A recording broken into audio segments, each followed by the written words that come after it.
And You're in the black car? No. He's in the black car. I jammed her key so she couldn't get out. She was trying to drive away. Are you a witness? Yeah. Okay. Have you been drinking? No. I jammed her key so she was trying to drive away. Yeah. All right, go ahead and step out of the vehicle.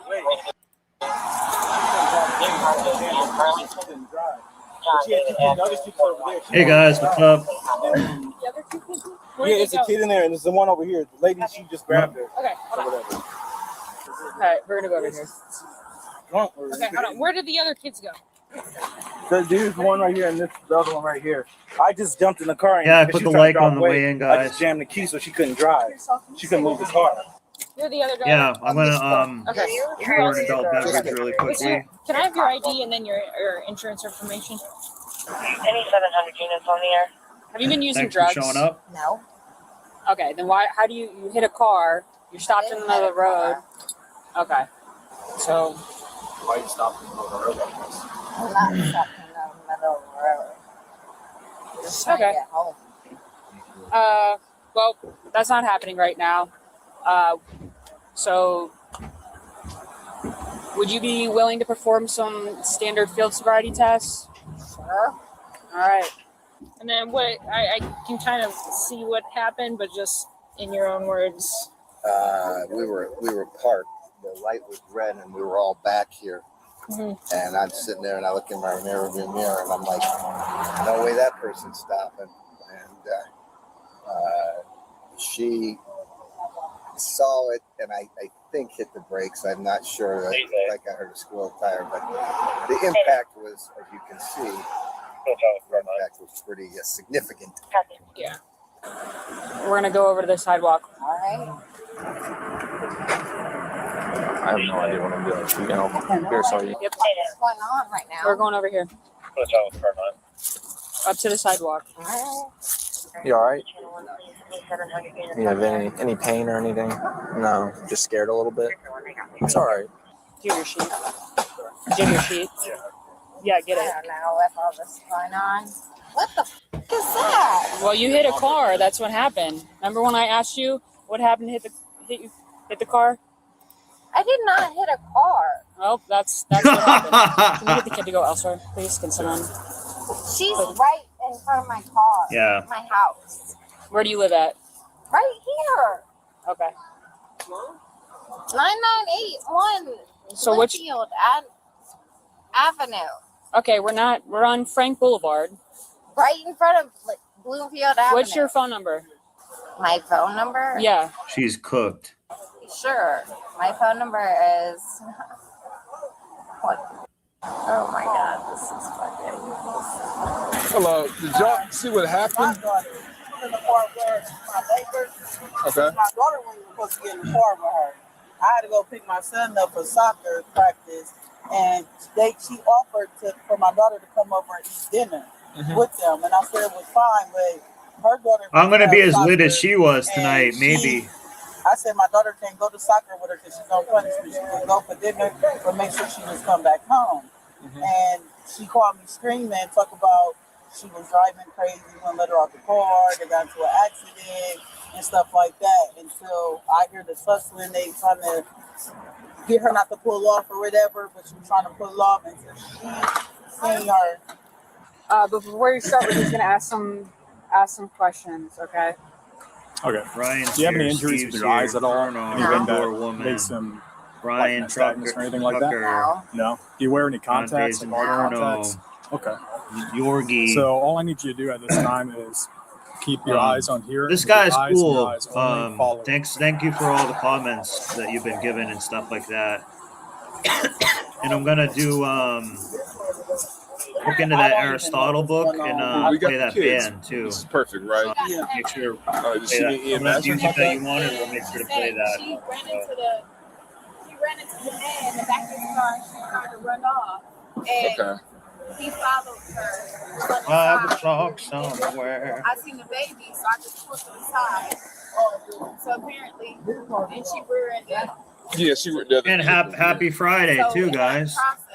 So she hit two cars. I didn't even know today was Friday. I kept thinking it was a Thursday. Where's the other car at? The gray car. Okay. Do you need a tow for your car? No, but I think I have a kind of a non-linear that work week. You You can't get it off? Where do you live at? Just Bath Crest, which is about 7 minutes from here. Good. 32 for a female 165 years old, possibly. Oh, look at that. Oh, see, you finessed it. That was what we needed. He finessed it. We were over there pulling, he just finessed it. No, we got it all. We loosened it. Exactly. All right, so this could be very similar to that test, but this time with your eyes only, I need you to follow this pin up. Don't move your head at all, okay? And can you go down a little bit like this? Yeah, she started her Friday really early in the day for her. Got a nice arm sleeve here. She'll be shooting up in a couple years. A little bit less, a little bit up. Just so your head's level. Okay, just follow the pen with your eyes.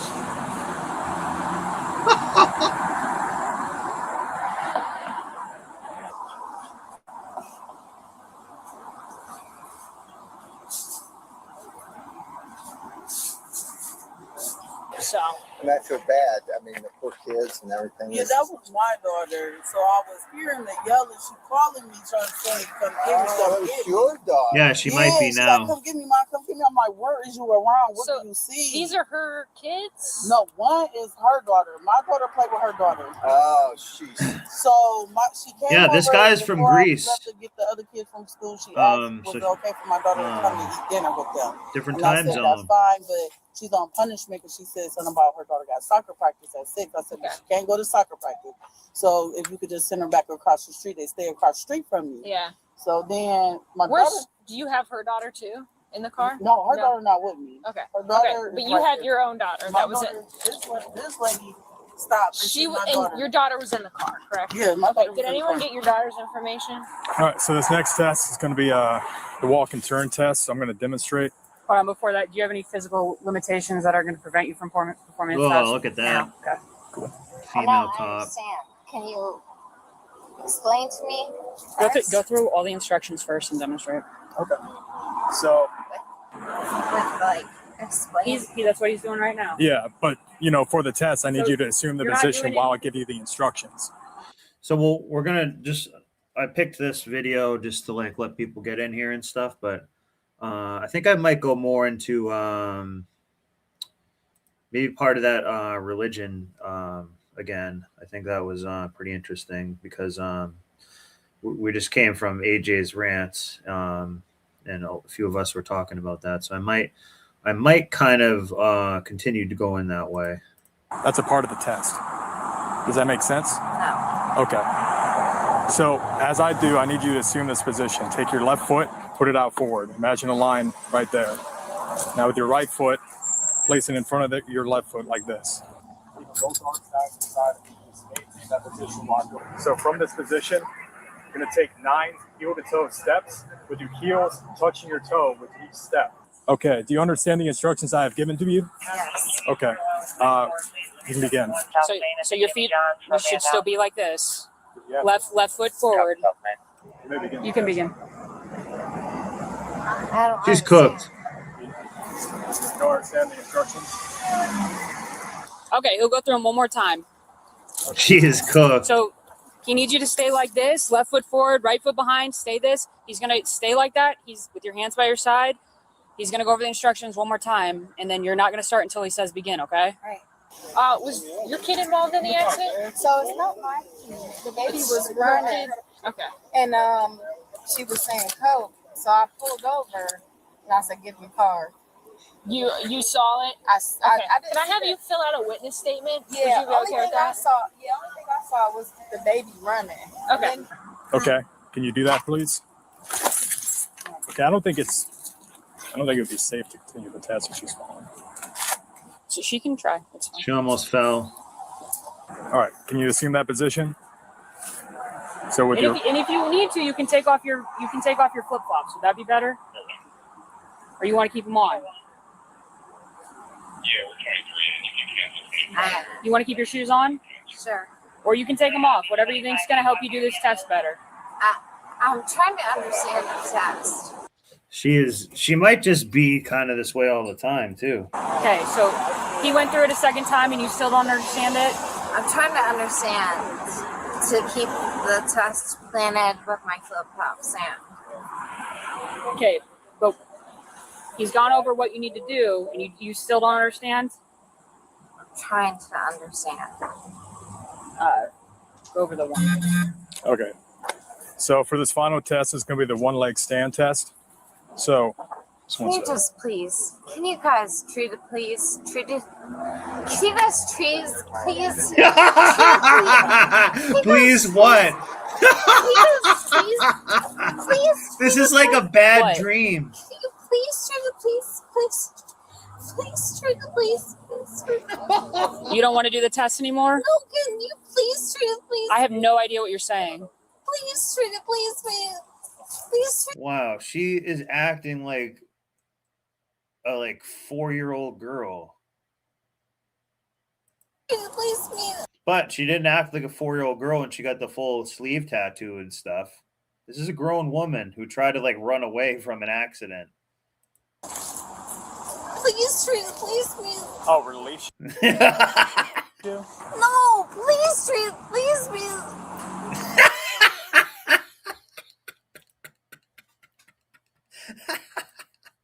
Please what? Okay. Please. Go, listen. Please. Go ahead and put your hands behind your back. No. Put your No. You're going to put your hands behind your back like you're praying. No. I'm not praying. I'm not.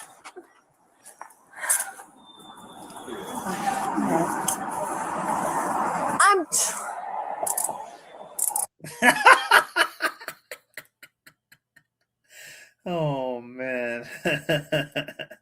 I don't know what she's saying. Damn. I'm not. All right. We're just going to put her in your car for now, okay? Whatever.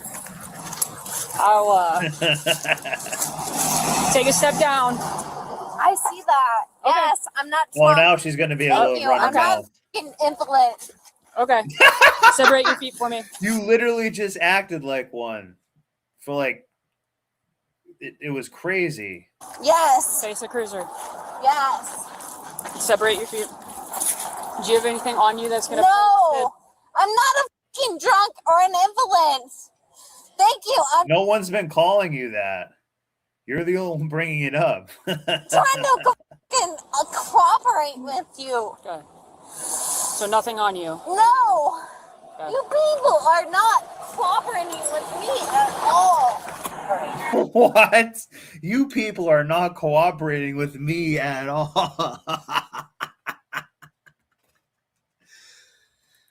Oh my god. This is how you want to.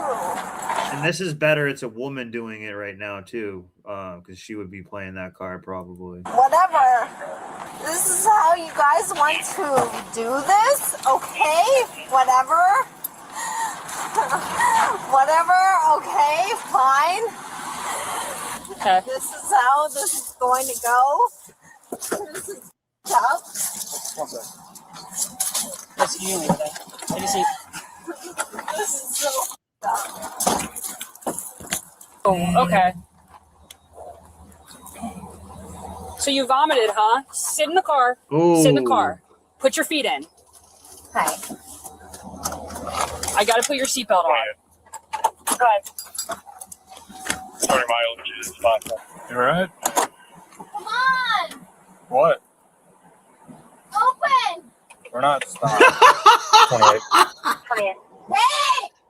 On station, ending mileage 9.6 for one female passenger. Hey! Stop. No! Hey! Stop kicking the door. You are not doing that! Hold on. Hey! See how she still thinks everyone has to answer to her and everything? Hey! What's going on? No, what's going on? Hey! No! Hey! What's going on? No! What's going on? I don't have my shoes on. What's going on? Stay in your What's going puke on? like a dog. Hey! What's going on? I don't have my shoes on. What's going on? Step out of the car. What's going on? Come over here. What is this? What is this place? This is a police station. What do you think it is? It's a police station. I need you to stop fighting, okay? I'm not fighting anyone. Okay. Just stop. I'm not Don't fighting bang your anyone. head. Don't do any of that. Just stop. Okay? I'm not fighting anyone. Okay. Yes, you do need permission. Yeah. Well, you got into an accident with a child in the car, and now you're. I do need permission. I have no permission. All right. Grab her other shoe once you get her up here. You have permission. Oh my God. Just stay here on the top. There you go. See how much better this is being in home safe and being responsible watching this show and not around someone like that out in these streets.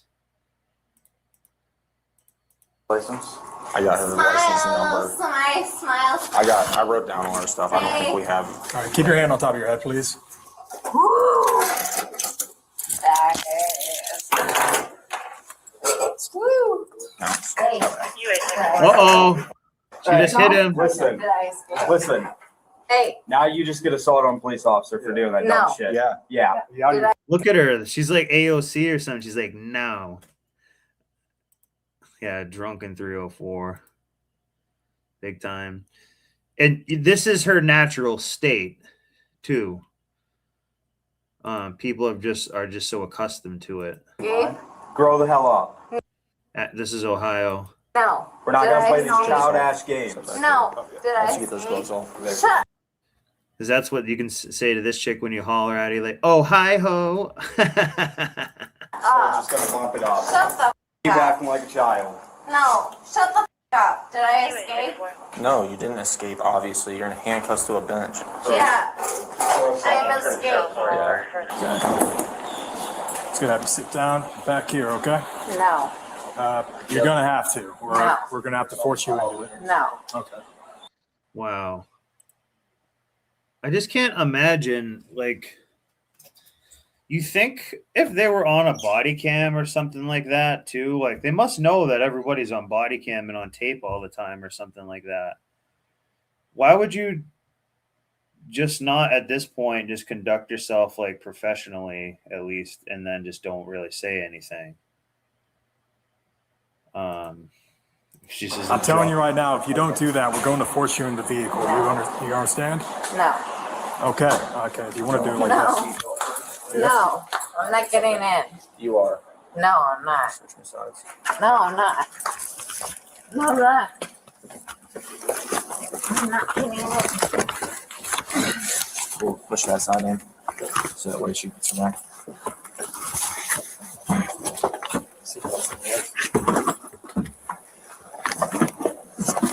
Okay, focus on the upper, I'll get her lower.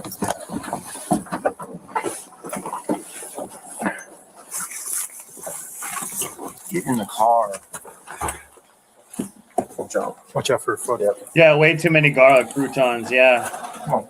Sit up. Be an He's a adult. vampire and had like No. some You've already made enough like, mistakes. reaction to it. I'm a fucking adult. Act like it. I have kids. Fucking quit. Alright. Go ahead and get the seatbelt. Okay, go ahead and buckle that. Alright.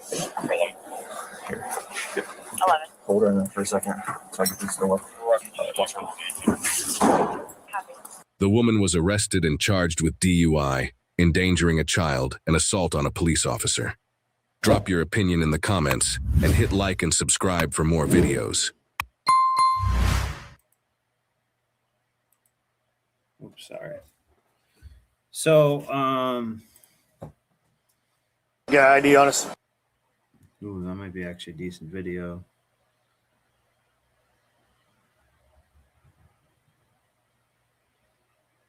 Watch this one for another minute, and then, Why do I need then I'm to going to do queue my up Because maybe a I'm more serious conducting an video. investigation. What's your name? I'm going to report you when I get done. Give Okay, you the what's your name? information that I need, and I'm putting this.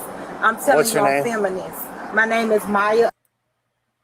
You spell the first name, please? Hell no, you can do it. Do you need to see my ID? Ma'am, will You you- asked for my ID, right?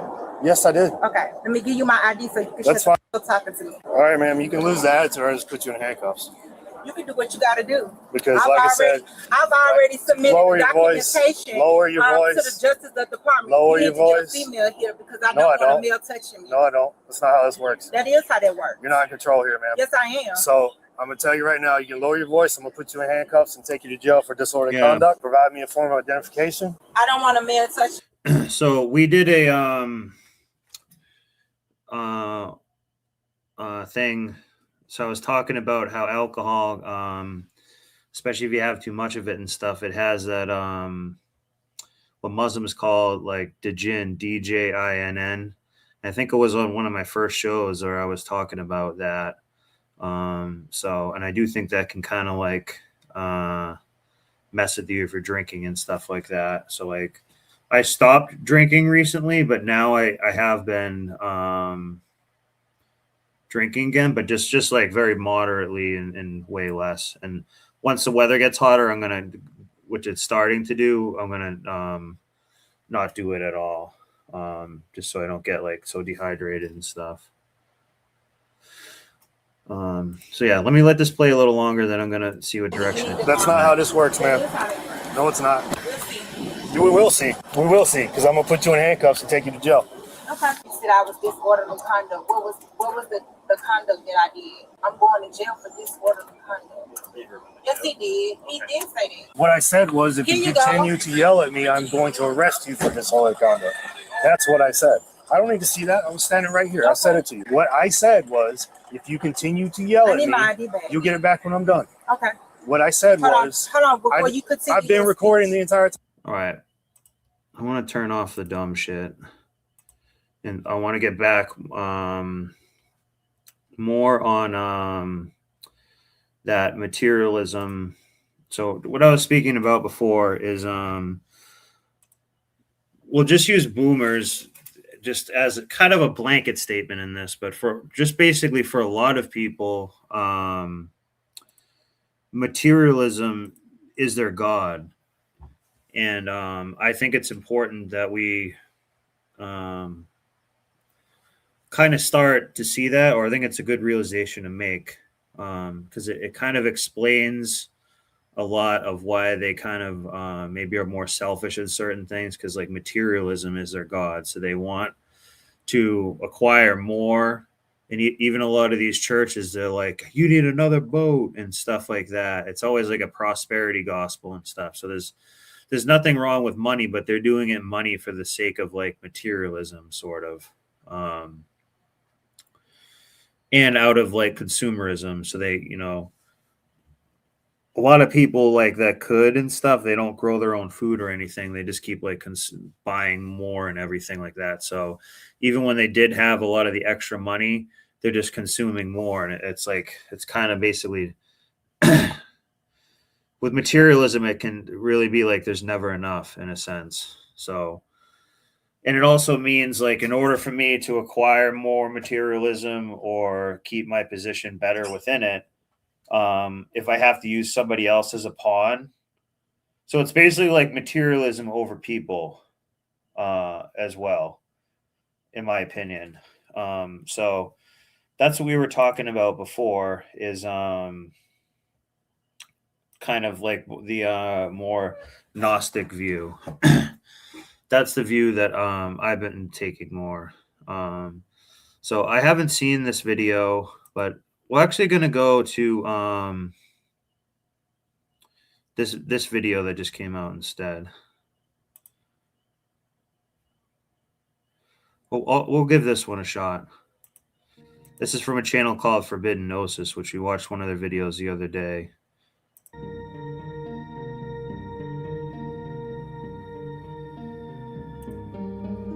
There's a scene early in Fight Club where the narrator, whose name we never learn, stands in his IKEA catalog apartment, surrounded by furniture he spent months selecting from glossy magazines. And he says something that should have warned everyone this wasn't going to be the testosterone-fueled action movie the trailers promised. He says, "Like everyone else, I had become a slave to the IKEA Nesting Instinct. If I saw something clever, like a little coffee table in the materialism shape of a yin-yang, I had to have it. The Klipsk personal office unit, the Hovatrek home extra bike, or the Johanneshof sofa with the Strin green stripe pattern. Even the set of bowls. I would flip through catalogs and wonder, what kind of dining set defines me as a person? What kind of dining set defines me as a person? That question is so absurd, so perfectly captures the spiritual emptiness of consumer capitalism that it should be funny.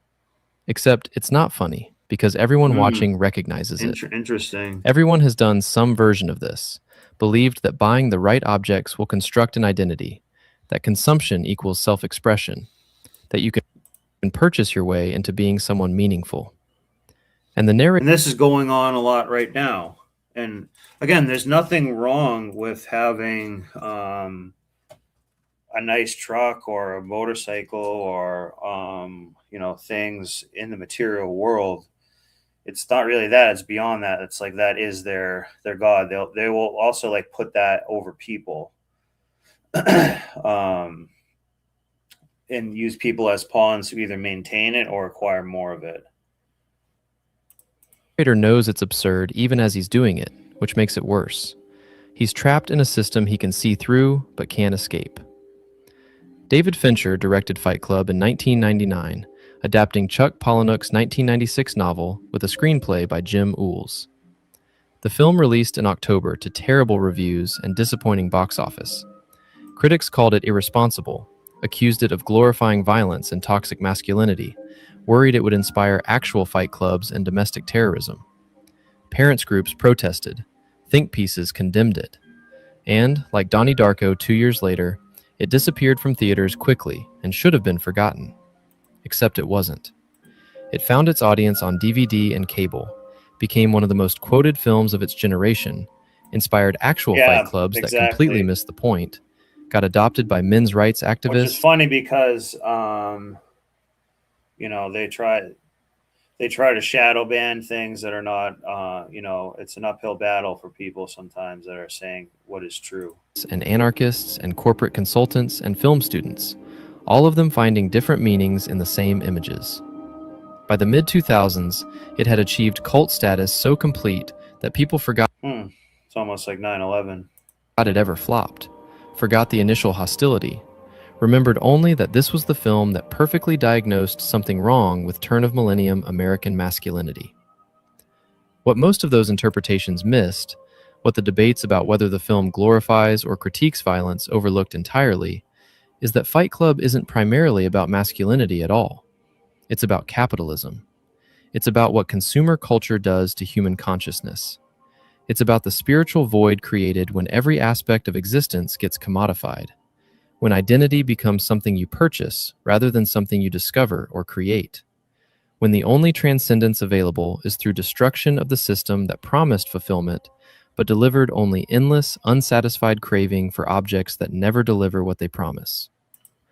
The narrator works as a recall coordinator for a major automobile company. His job is to apply a formula. If the cost of a recall exceeds the cost of settling lawsuits from people killed by the defect, don't recall. Let people die. So this is what I was saying.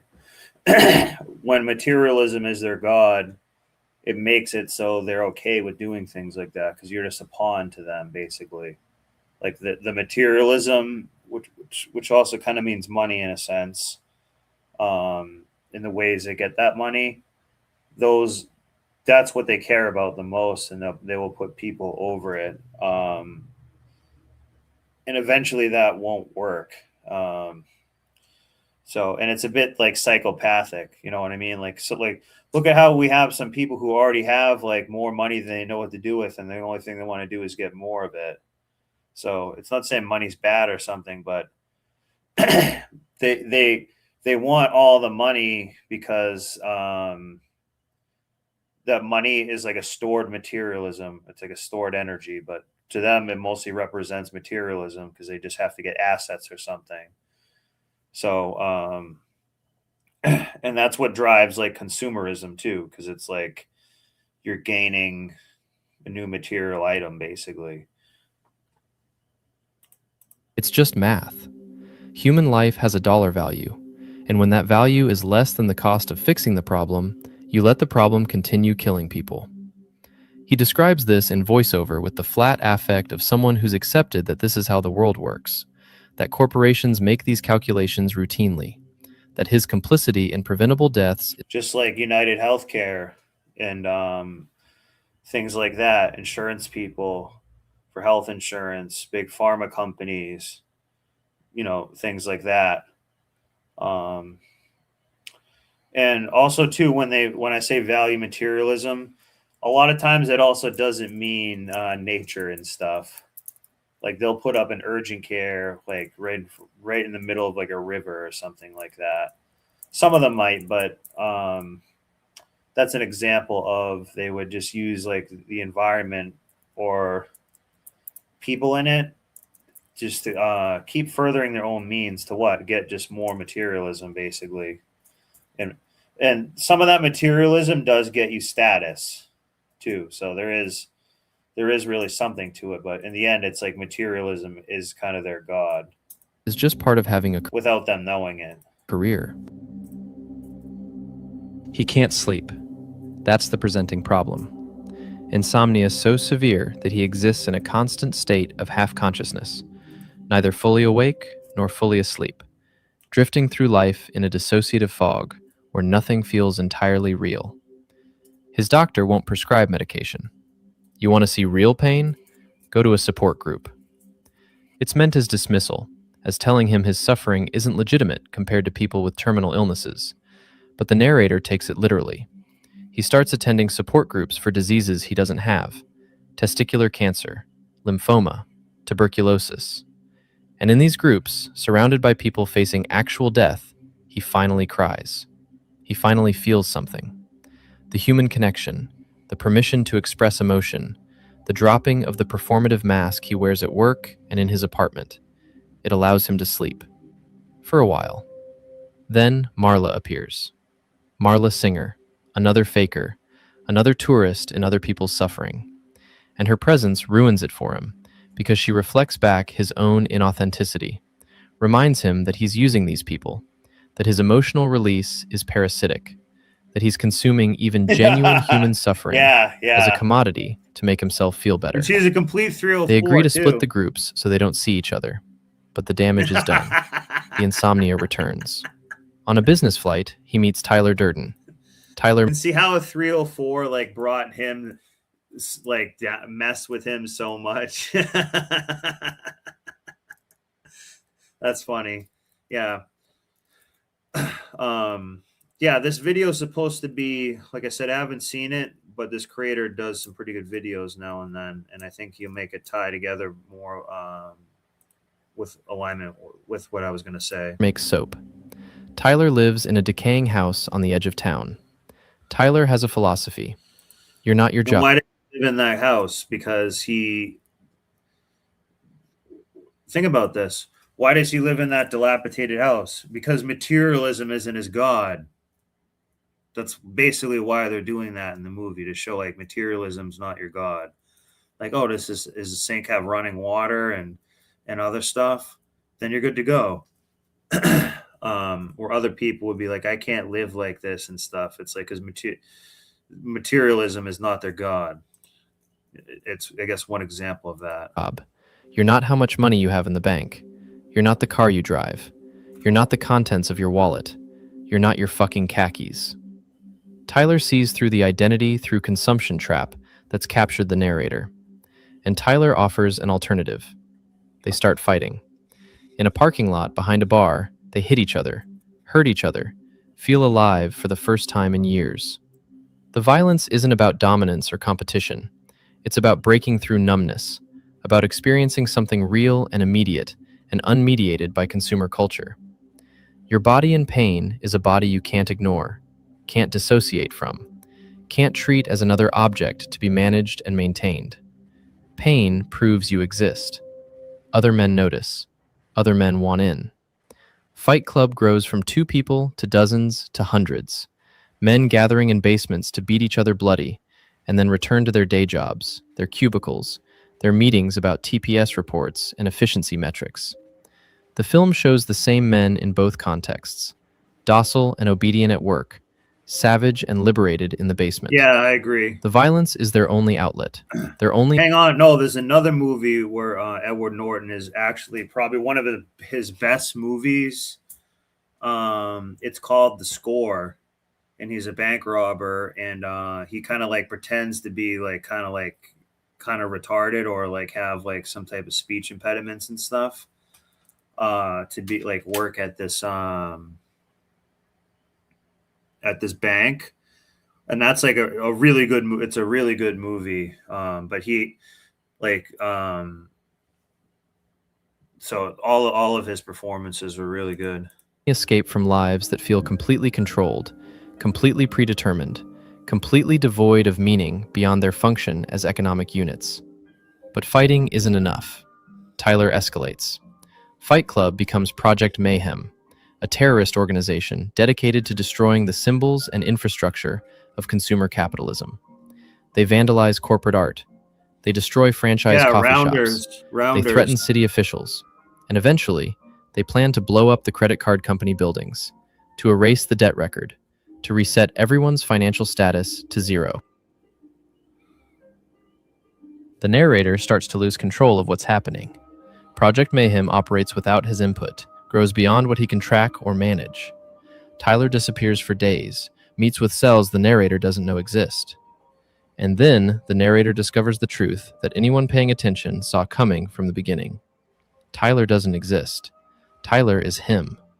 Tyler is his dissociative alter, the personality that emerged to do what the narrator couldn't allow himself to do, to express what he couldn't allow himself to express, to destroy what he couldn't allow himself to destroy.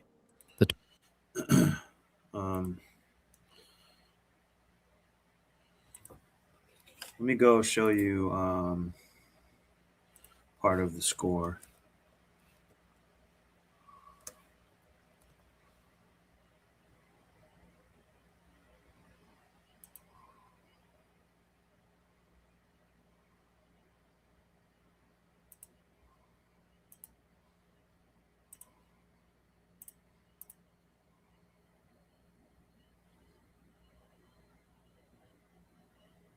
Excuse me.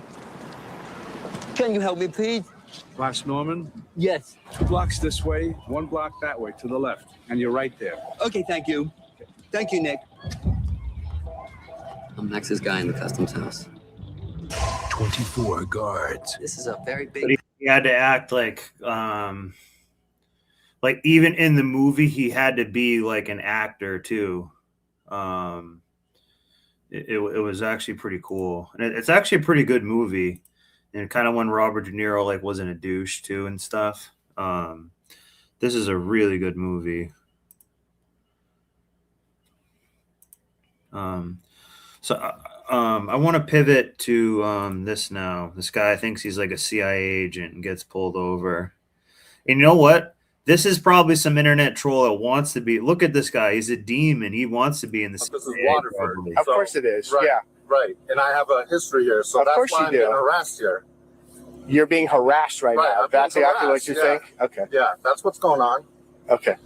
All right, everybody, welcome back. Got another video for you. This one comes from Crime Piece, and it is bizarre fake CIA agent gets busted and sent to prison. This ought to be interesting. I don't want to watch someone else reacting to something. My bad. We'll just continue this. The twist isn't really a twist. The film telegraphs it constantly. Tyler appears in subliminal flashes before the narrator meets him on the plane. The narrator and Tyler are never in the same frame when other people are present. Tyler appears in the narrator's apartment, doing things the narrator supposedly did. The clues are everywhere, but the narrator doesn't see them. And he simps for her a ton in the movie. Because he can't see them. Because accepting that Tyler is himself would mean accepting that he's been committing terrorism, that he's been building a cult, that the violence and destruction he attributes to someone else is actually his own repressed rage at a system that's hollowed him out and replaced his interior life with IKEA catalogs and khaki pants. This is where the film becomes something other than a simple critique of consumerism or masculinity. Because the dissociative identity disorder isn't just a plot device. It's a metaphor for how capitalism fractures consciousness. for how living under conditions of total commodification splits you into pieces. The narrator is the compliant subject, the worker who follows rules and buys products and accepts that his life will be spent in service to systems that don't care whether he lives or dies. Tyler is the repressed knowledge that all of it is absurd, that the entire structure deserves to be destroyed, that the only rational response to total commodification is total refusal. And they're the same person, because you can't actually separate these positions. Everyone living under late capitalism contains both. The part that complies to survive, and the part that knows compliance is spiritual death. The part that wants stability and comfort, and the I'm not really digging that video. I'm gonna find a different one on a similar topic though. I'm recording too. What I told you was if you continue to yell at me and try to yell over me, I'm going to arrest you for disorderly conduct. That's exactly what I said. So I don't want to. Did you just hear that? Did you hear that in the background? Do you hear that chicken head? Listen to this. What I told you was if you continue to yell at me and try to yell over me, I'm going to arrest you for disorderly conduct. That's that chicken headed through. Hear that? Wow. Her whole dress is even this like butterfly tattoo.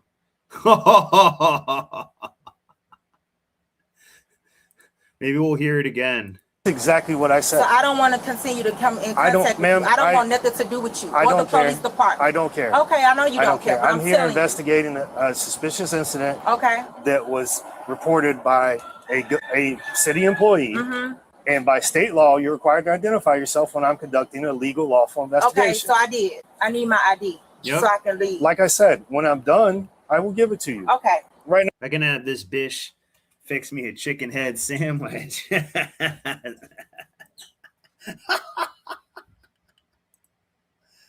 No, Miss, I'm not accusing you of anything. I'm going to give you some information to help you stay out of trouble in the future, okay? So I'm going to inform you of some city ordinances, such as we have a no camping in the city of Key West. Key West defines camping a little bit differently than other places. Essentially, if you have a barrier between yourself and the ground and or your personal elements, that is camping. It does not matter if you're asleep or not. If you're caught camping, from this point forward, you can and will be arrested. We have an open container city ordinance. If you walk around anywhere other than the Duval Street with open container alcohol, you can and will be arrested. However, if you start acting like an asshat on Duval Street, we can revoke this privilege. It is not a right. And lastly, park and beach after hours. All the city parks, all the city beaches. One of the city parks, which you are currently standing in, close at 11 p.m. They do not reopen until 7 a.m. Do you understand? Need a verbal confirmation. I'm not saying nothing to you. I want my ID. So if you turn around and film this, I did. I gave that to my lawyer yesterday. Stop. Ma'am, I'm only going to tell you one more time not to raise your voice. I'm not yelling. This is how I have not yelled at you. So don't ask me any questions because this is how I talk. This looks like a transformer too. Ma'am, last warning. I'm just going to put you in handcuffs. You're not going to yell at me. You're not going to scream at me. You need to turn around and film the rules and regulations, all the parks and city beaches. It has all the city ordinances right that are relevant to you right there. Because if you break any of those city ordinances, you can and will be arrested. Say what you need to say. Go ahead. Ma'am, I'm being harassed and stopped by the police, and I need help. All right. They won't leave me alone. Ma'am, that's still disorderly conduct. You're trying to involve someone who has nothing to do with this investigation. I'm telling you that I'm being stopped and harassed by the police. I'm telling you now. I'm going to put you in handcuffs for disorderly conduct if you keep trying to involve other people. Saying that I'm disorderly because I'm talking to someone else now. Here's your identification. All these warnings will be annotated. Well, that's not very nice.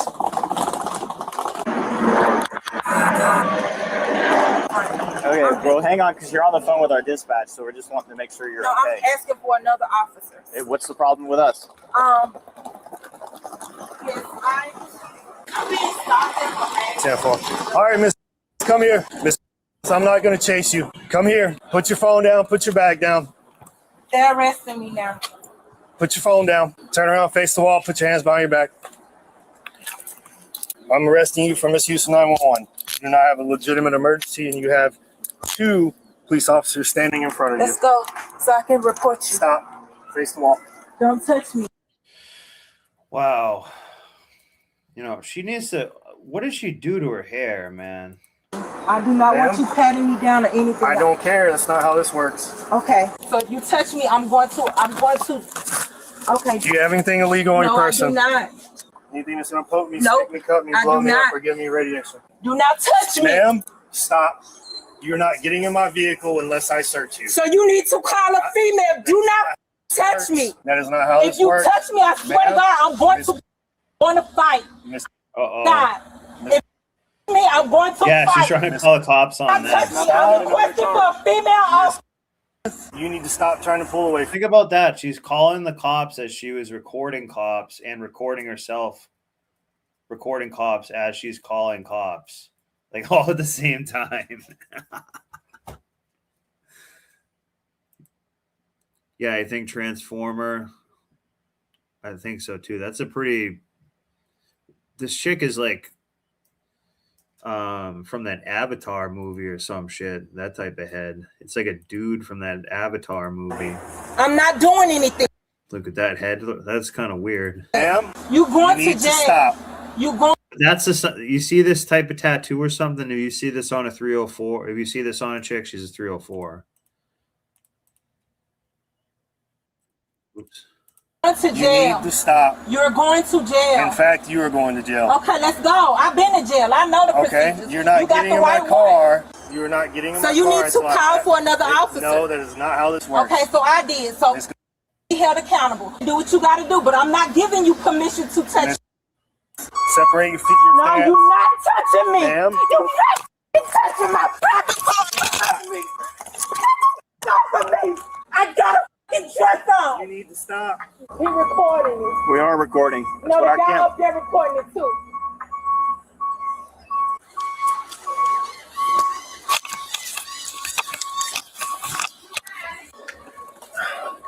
Roll over to your side. Put your knees up to your stomach. I'm not doing that. Ma'am? I have a dress on. Ma'am, put your knees up. I'm not doing that. Ma'am, it's for you, so you don't asphyxiate. Thank you. You're in trouble. You are in big trouble. I told you was in trouble. You scraped me. I have cuts and bruises. Man, you see that? Subject has no injuries, but she bit me on the wrist. She broke the skin. No, I did not bite. Whoa, she bit on the. Look at this. Oh my God. This is what we call a vampire whore. Look at this. I didn't see that. You're not touching my back. Stop me. I got a dress on. You need to stop. He recording it. We are recording. That's No, what the I guy can't. up there recording it too.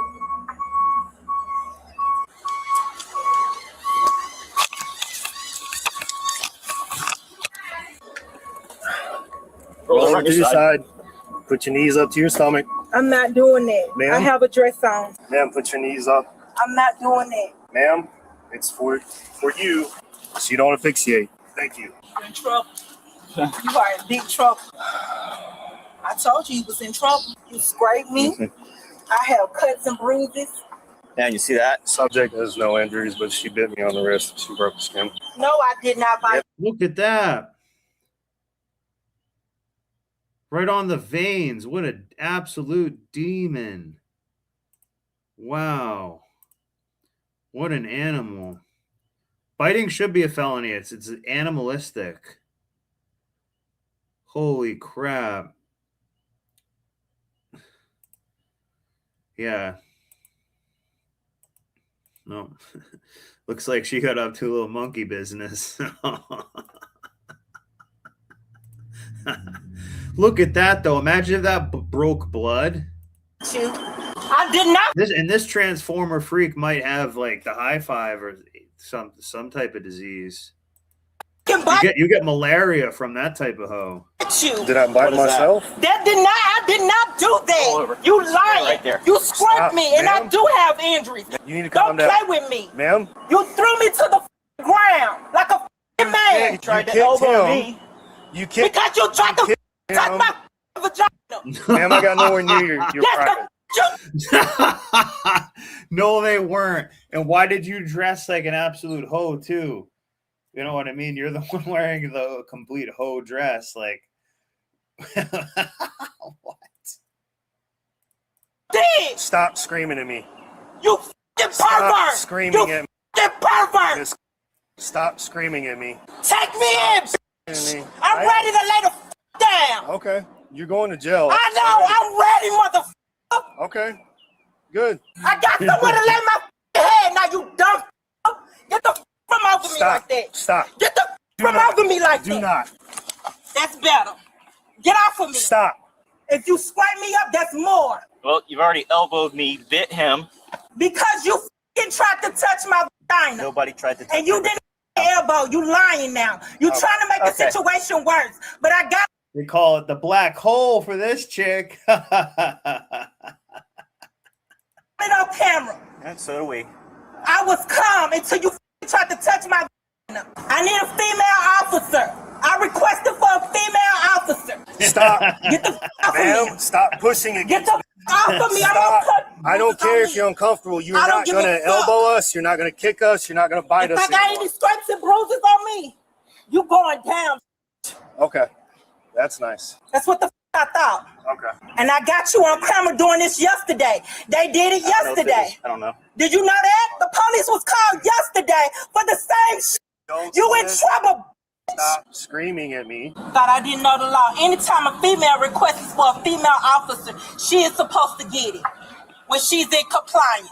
If You there's thought I a didn't know that, female- did you? If there's a female officer. You thought I didn't know that, didn't you? You going to f***ing jail, bitch. All right. You in trouble, motherfucker. And I swear to God, I hope they throw your ass in that for a long time for using the f***ing restroom, public restroom. You thought you was big and bad.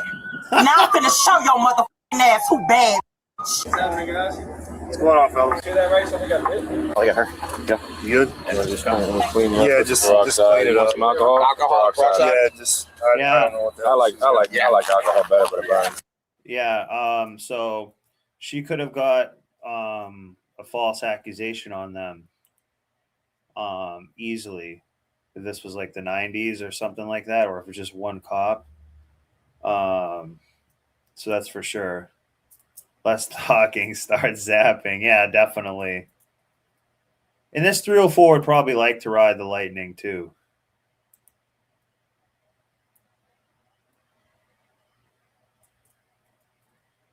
Yeah, they didn't even search her yet.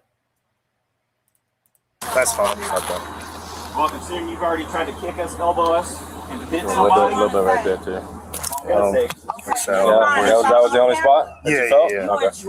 Anything down here? And I did not kick. No, looks like it's right there. That nice and heavy. Yeah.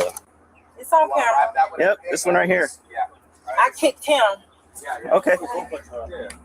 So you admit it. I kicked back when he tried to touch my yes. Who the heck says that? This is definitely a transformer because they must have just got a vagina because I don't think any chick would say that. He went down. You know what I mean? I think this is a transformer who recently maybe had that done. And they tried to touch my vagina, He had his and hand- I went like that. You don't have to yell. I'm talking. Okay, Having a so conversation. I'm letting you know why I did what I did, cause you f***ing tried to touch my private part. Okay, we had our hands on your shoulder. No, the you did not. Okay.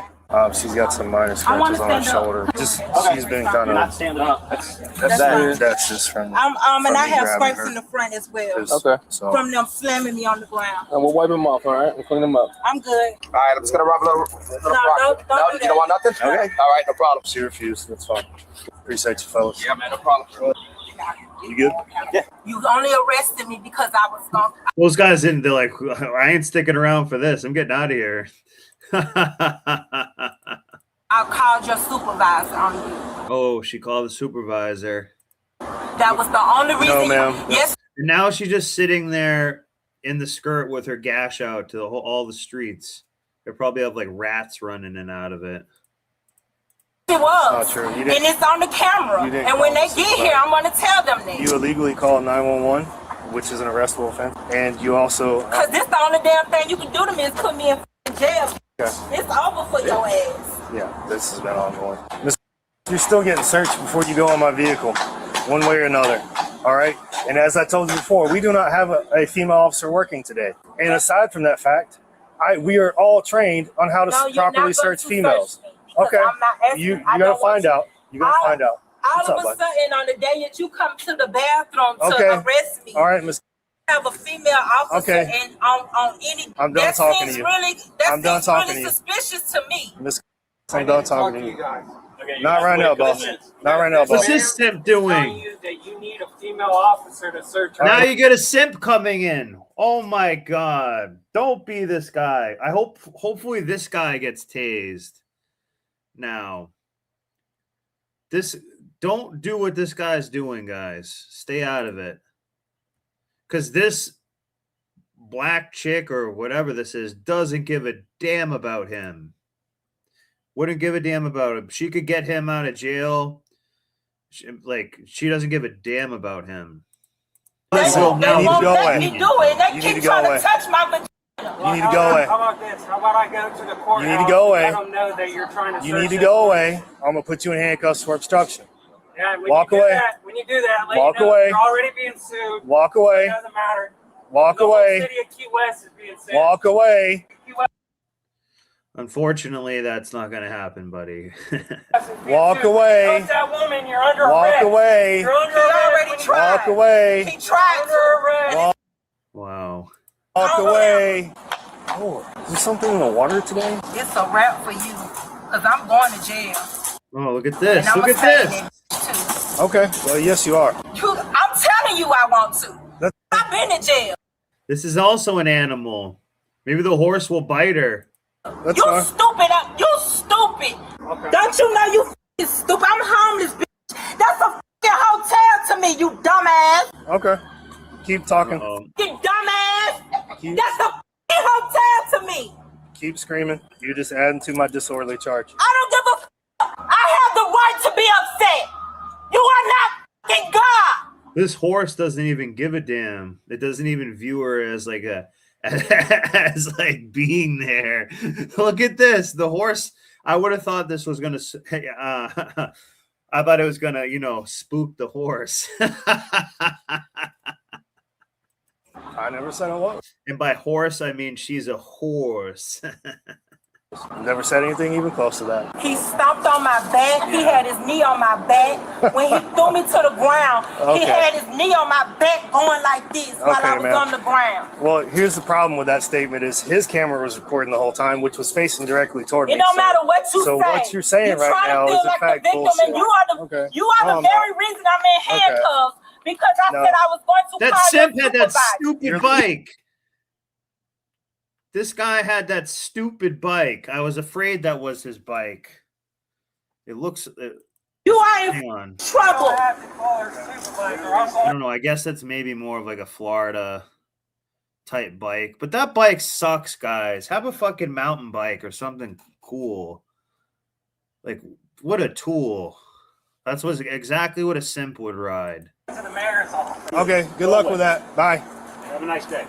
Goodbye. Yeah. You're being sued. Goodbye. Dude, Goodbye. Goodbye. Ha-ha. Goodbye. Jeez. Yeah, exactly. We got flagged down by. That's like what I call it's almost like a Mary Poppins type bike. And he didn't even have any of the like luggage holding things on it either. What an idiot. But that's a simp. You see how simping can get it? And notice how they were like, hey, we're going to arrest you. Meanwhile, she bit them and fought to the last second. So don't be that guy and get yourself involved in something like that. Yeah, I guess it's kind of like a beach bum type bike. A city employee, she was in the female restroom for well over an hour. The gentleman was trying to clean it. He went in and said, hey, I need to do my job. I need to clean the restroom. She started cussing, yelling, screaming at him. He comes, flags us down, calls us over. As I'm pulling up, she's walking out. The gentleman says, hey, that's her. And she starts yelling and screaming. So I asked her for a form of identification. She continues to yell and scream. Yeah. She states that she does not have to identify herself. Did she provide you with anything at that time? She did eventually. After I told her it was a arrestable offense. She finally gave me an ID, yelling, screaming, cussing. There's tourists walking through. So you're investigated for trespassing after warning? Yes, sir. Because janitor wanted her to leave. Yes, correct. She again yelling, screaming, trying to yell over me. Yep. I told her if she didn't stop, I was going to arrest her for disorderly conduct. And a simp was also recruited too. That simp might even come back. This just pissed her off more. I gave her identification. She walked about 15 feet that way. That guy would have looked better. Like, he's probably gonna come back like on like a scooter of some sort. Towards the end of the building, called 911. Or like a Segway. He's gonna come back on like a Segway. Officer Orozco and I were standing in front of her. Then she proceeded to try to walk back by us, yelling, screaming, cussing some more. And at that point, I proceeded. She finally stopped right here. I told her to take her backpack off and her jacket. Asked her to step up against the wall, put her hands behind her back. She complied. I put her in handcuffs, and then when I started trying to search her, she started yelling and screaming and cussing again, saying that I was touching her inappropriately, touching her privates, which I was not. I didn't even get a chance to search her yet. Okay. Do we have a female that's going to come search her? We don't have one working today. As soon as I started trying to pat her down to make sure she didn't have anything on her, she kicked me like that, and she elbowed Roscoe. She spun around. I tried to grab her. But she was already in cuffs, right? Yes. She bit me on the wrist, and we took her to the ground in a controlled manner and placed her on her stomach. She was still. Did she get injured? No, she got some minor scrapes on her right shoulder. This guy has to be very careful about how he handles it, because anything will be always used against him, and like this woman could sue the department, that and that simp he just might record it and make them look bad or something like that. So minor scrapes. It didn't even break the skin, but she broke the skin on my wrist. I have scrapes and cuts on me as well. That's when he threw me to. She had to do was leave. I know. All she had to do was leave, guys. That's it. The rest are coming. But she has herself out on the streets now. Look, she just has her baggage in the middle of this like alleyway thing here. This has got to be like Florida or something. Yeah, they did. They tried to give me some stuff, but I told them I didn't want it. Did you want to hear my side now? I'm not making an arrest. I'm just investigating. No, I need to be arrested. I do not want to go back out into the that rooster again. Jail, but I'm not arrested. Okay. That officer there is arresting you. Okay. So what happened was I already know what happened, and it's all on body cam. he said, "Open your legs so I can search." I said, "I'm not letting you touch my vagina." He never was going to. Then tried to lean his hand down and touch my vagina. As I resisted, he picked me up and threw me to the ground and put his knees on my back. Is that your side? And that's why I have these scrapes and bruises. Is that your side? Yes. All right, let's stand up. We'll help you. I'm going to explain. No one wants to touch it down there. Can you imagine? Look at the shoes she had on too. This hoe is for the streets. Look at these. She has like boots on. The bruises. Is that your side? Yes. All right, let's stand up. We'll help you.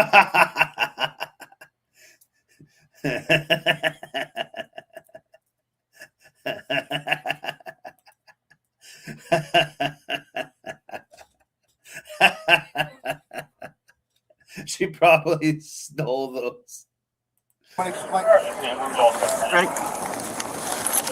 Now listen, I've heard your side of the story. I'm going to remember she started all this. She just had to kind of like keep it moving and go somewhere else. investigate what happened. Keep me in there for a while. All I'm telling you is it's over and done with.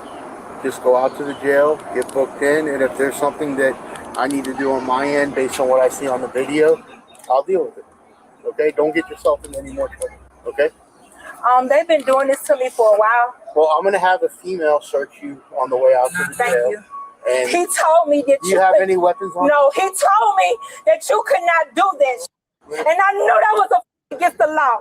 I knew that. Male police officers can search women, and they can't. Unless we request a female. No, it doesn't work that way. We don't always have a female to give you. The problem is, I'll deal with it. I'll have a female search you. That way there's no more bad animosity between you guys. He needs to put my ID back in my stuff too. We'll make sure everything goes back. Just go sit in the car and go for You know, they still have to just like treat her like a kid. Like, we're gonna give you candy when you get there and stuff. We're gonna go over here. Get this scumbag. I'm gonna take that stuff back to the station. All right, ma'am, put your stomach on the blue line, please. No tattoos that we see yet. So he tried to arrest me for using the restroom. That was the first time that he did what he was caught. He was trying to arrest me for using the female's restroom. I'll check and see if he has a valid. He didn't. That's why he tried to let me go. You know what bike she got for Christmas? Your bike. Oh. You need to put his ass in jail. He needs to get arrested. And if he doesn't, I'm going. I thought you said you were going to sit in the car without complaining. I'm saying, if he doesn't, I'm going to the mayor's office and I'm going to make There's like a plate on her head. Look at this. Just like a giant head. And just nothing, not a thought goes into it either, unfortunately. sure his ass is in jail. Okay. Maya was charged with resisting with violence, 2 counts of battery, disturbing peace, misuse of 911, and another resisting charge without violence. Court records indicate a judge ordered the suspect to undergo testing for HIV and hepatitis. Look at this. He had to go get tested for the high five and hep. After allegedly biting and breaking the skin of the officer. Even though the case is more than a year old, the matter is still awaiting adjudication. The next court date is fall of 2024. She is innocent until proven guilty in a court of law. So I think she's still out there and has a court date. That was then. Well, you know, she was out there till this date. Wow. No, you poisoned me. Oops, sorry. That is insane. Now I want to check out this one right here.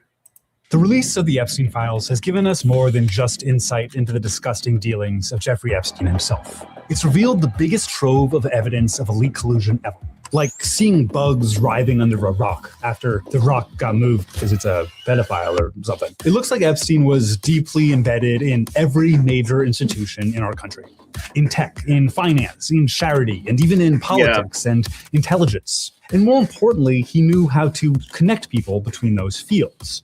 So despite people knowing full well about his hobbies, many people continued to work with him. I'm going to answer a few questions you've probably been wondering.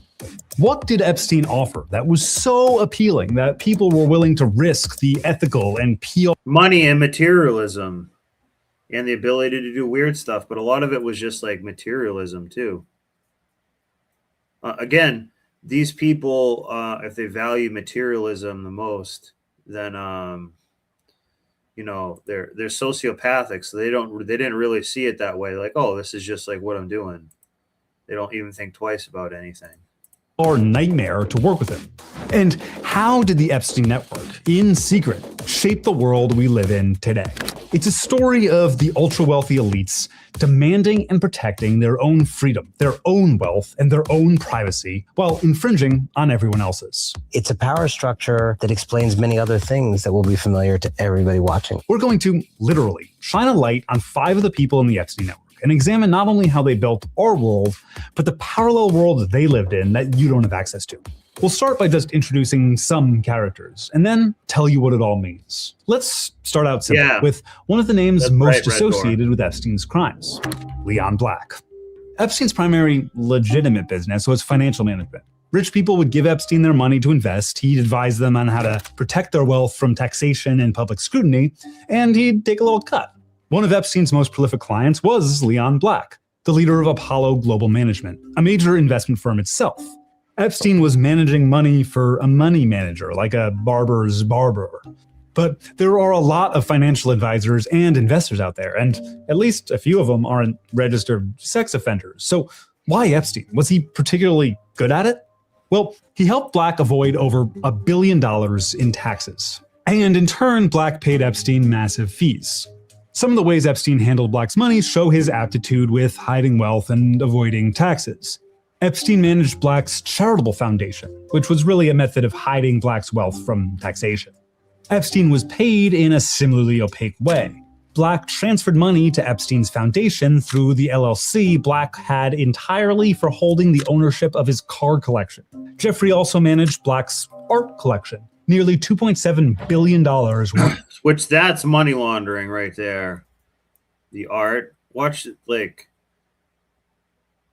this all like this is what Hunter Biden does, which a lot of people do this. So they'll say that, you know, this art here cost I don't know, $1 million, and then they have someone else come buy it for $1.1 million, and then 1.3, and then once it kind of has like an established worth like that, someone else will come along and buy it like that. So this happens all the time, because they could have like, oh, this painting is worth like $30 million or $1 million. That's what it's valued at. So that's another way that that happens all the time. Black's art collection, nearly $2.7 billion worth of valuable pieces, and heralded the strategy of storing cash wealth in art. Many of Black's owned artworks were kept in storage. No one got to even look. Yeah, no one even would enjoy them. Of course, this is what they would do. At or enjoy them, not even Black. And they were used purely as financial instruments for bogus tax-deductible donations and as collateral for big cash loans. I spoke with Anand Girdadis, who writes about the Epstein class for his outlet, The Ink. He explained why this is so frustrating, even if you aren't a big art fan. There's a kind of fantasy in America that we can't tax billionaires because it'll deprive all of us of ideas that are useful. Well, the emails provide a glimpse of what a lot of them are really thinking about, which is how to set up LLCs for the purchase of their paintings to avoid taxes, and how to pass on money to their kids so their kids become oligarchs too. These loans are a big part of the extravagant lifestyle these people live. Loans you have no access to because you don't own a Picasso or whatever. The parallel world of the wealthy. But this is pretty standard rich people stuff. So again, why Epstein? Let's keep looking. There's even women in Epstein's orbit, like Kathy Rumler. Rumler is a high-powered lawyer who frequently communicated with Epstein and called him Uncle Jeffrey. She was a lead lawyer for Goldman Sachs and worked in the Obama administration. So just a demon. Epstein was there for her when Rumler interviewed for a job at Facebook, and Epstein bought her. I don't think you could even become CEO at any of these major corporations unless you're also a sociopath. Lavish gifts. And she also just really isn't. What did it say? Lavish gifts, more materialism, more ways to get materialism easy. A great person. She's describing driving from DC to New York, and she says something to the effect of, invariably I'll stop at a rest stop along the way, I'll get out, I'll see a bunch of people over 100 pounds overweight, and then it'll inspire me to never eat another bite of food in my life out of the fear of ever becoming like one of them. This is the attitude that a lot of people in this network have to you watching this at home, whether or not you realize it. It's people like this who are making decisions about what kind of policies we have in government, about the ways in which... Again, we're a pawn to them, and materialism is part of their god too. So like that comes before you. But and that like and also their neighbor and like pretty much anyone around them. The banking sector interacts with the mortgage markets. It was just such a powerful distillation of the contempt that so many people in that super elite feel for the average person. But again, Rumler was already powerful when she met Epstein. What are any of these people really gaining from it? Let's look at another, Boris Nikolic. Nikolic was Epstein's in to the Gates Foundation. He served as Bill Gates' science and technology advisor and had frequent business and social contacts with Epstein.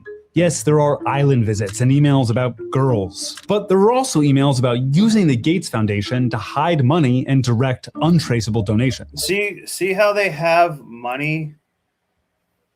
Like they have more money than they know what to do with, that they need to just hide. They'd rather hide the money than give like any to you or approve a community or anything. They'd rather like create a company and stuff that so you just don't get any of it. But Epstein was most obsessed with one. And a lot of them, you know, don't pay interest. They don't pay an interest rate. One form of charitable giving, the donor advised fund. He chases creating a DAF over half a decade, like Howard Ratner chasing down that opal. Holy shit. Constantly bringing it up in every context. Donor advised funds are basically bank accounts that people can put money in and write off as a charitable tax donation. The fund is then supposed to donate that money to nonprofits, but technically never has to. The donations they do make are attributed to the fund itself, making the original donor completely anonymous. And years after Epstein was registered as a sex offender, many people were interested in creating a DAF with him. Boris Nikolic worked on pulling Gates into it, and bankers at JP Morgan helped them put together a pitch. And Epstein's emails are important here because they prove what we all assume. The point was never altruism. The point was tax avoidance and anonymity in donations.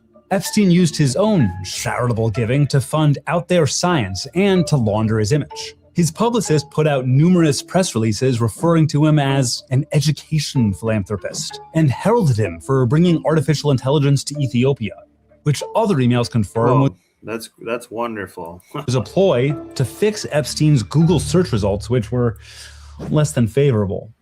To dig in further, let's look at two more names that I'll pair together here. Tech billionaires from the PayPal mafia, who both went on to become major political donors, ostensibly on opposite sides. Reid Hoffman and Peter Thiel.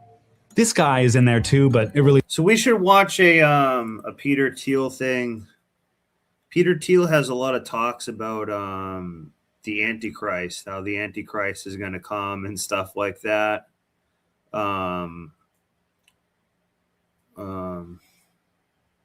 Which is kind of interesting.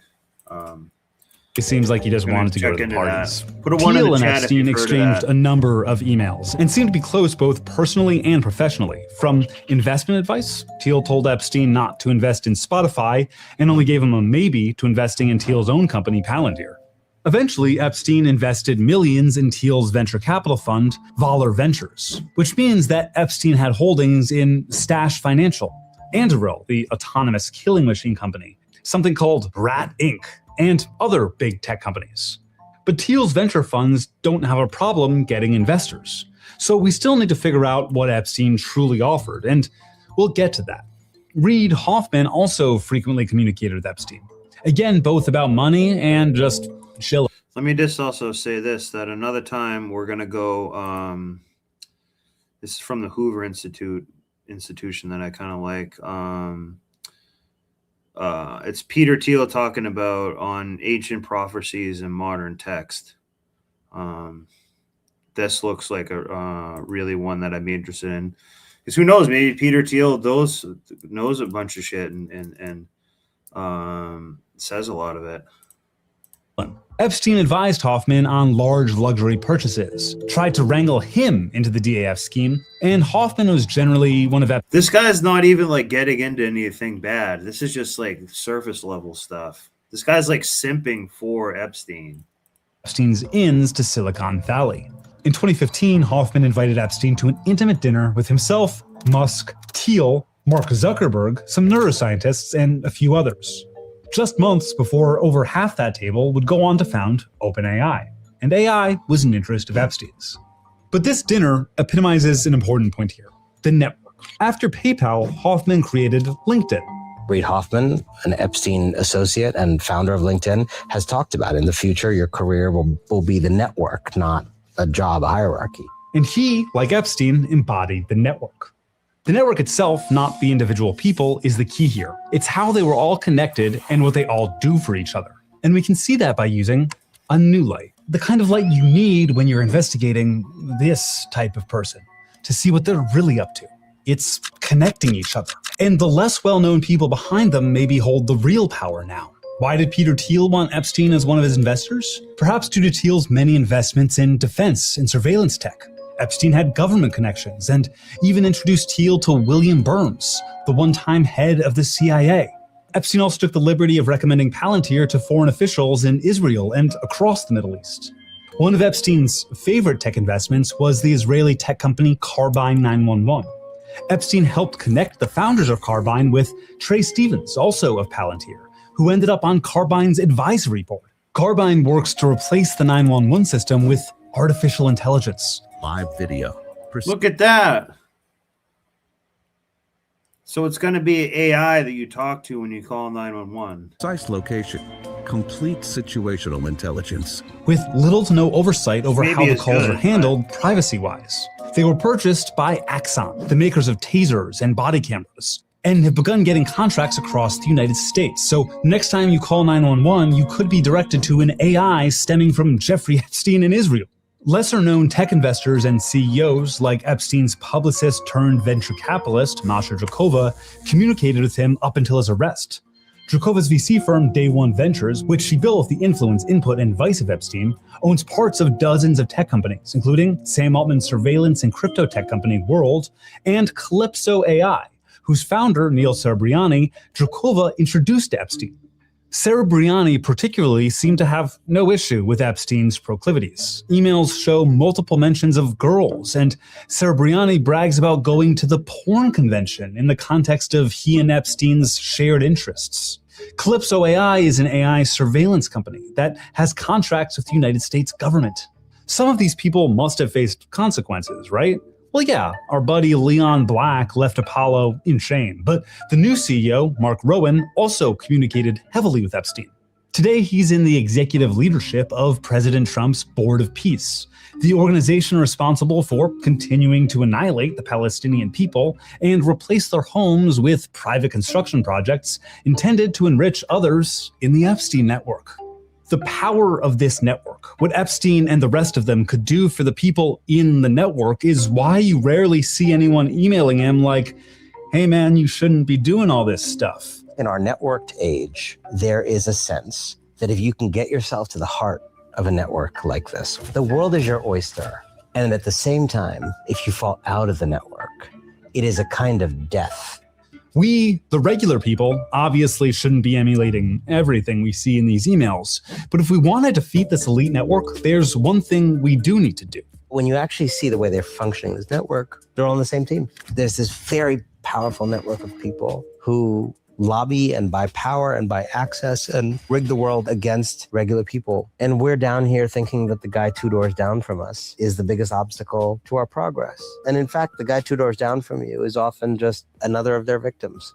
The Epstein network has billions of dollars, power, connections, planes, art, homes. But the most important thing they have is, and I'm sorry if this sounds corny, but it's class solidarity. And the story of this network doesn't end with Epstein's death. The Epstein class is still entrenching themselves into all aspects of our lives, taking us to a pointless war and trying to shape the elections that will determine America's future. We're still living in the Epstein network's world today. Leon Black's son, Ben Black, who Epstein hosted a birthday party for, and who Epstein hired a portrait artist for, is today in charge of the U.S. International... Like he did for like Bill Clinton when he's like naked or he's in a dress and stuff. Development Finance Corporation, a government body established during the first Trump administration that provides loans, capital, and insurance to American corporations abroad, using taxpayer dollars. That includes insurance for ships passing through the Strait of Hormuz, a focal point of the Iran war.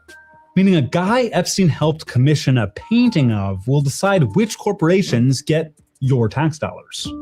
As midterm elections approach, the Epstein network is plotting to seize further control of our government. Yeah, Reid it is a Hoffman very has spent vanilla hundreds of delivery. millions I of dollars definitely to oppose progressive candidates in I Democratic wanted to primaries. see how they covered this. He often uses donor-advised funds. This more perfect union. I've kind of been liking some of the ways they cover stuff is actually pretty good. This was a new video that just came out today, but they are kind of like vanilla, kind of like liberal little rat douchebags kind of sometimes, but some of the content is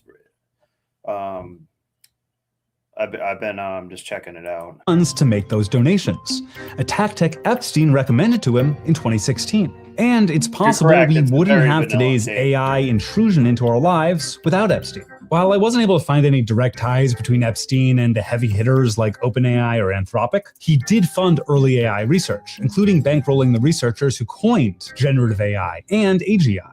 He also made early investments in the infrastructure behind AI, like data center buildouts, that he never got to see come to fruition.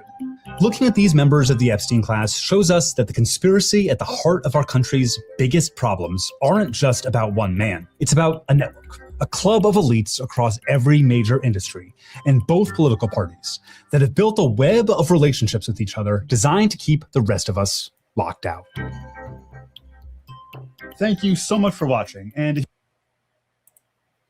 So let's actually check this out on this Peter Thiel talking about. Let's just check this out. The end times, Armageddon, the Antichrist. If you suppose the only people who take those concepts seriously are snake handlers in the hollers of Kentucky, think again. Peter Thiel on Uncommon Knowledge now.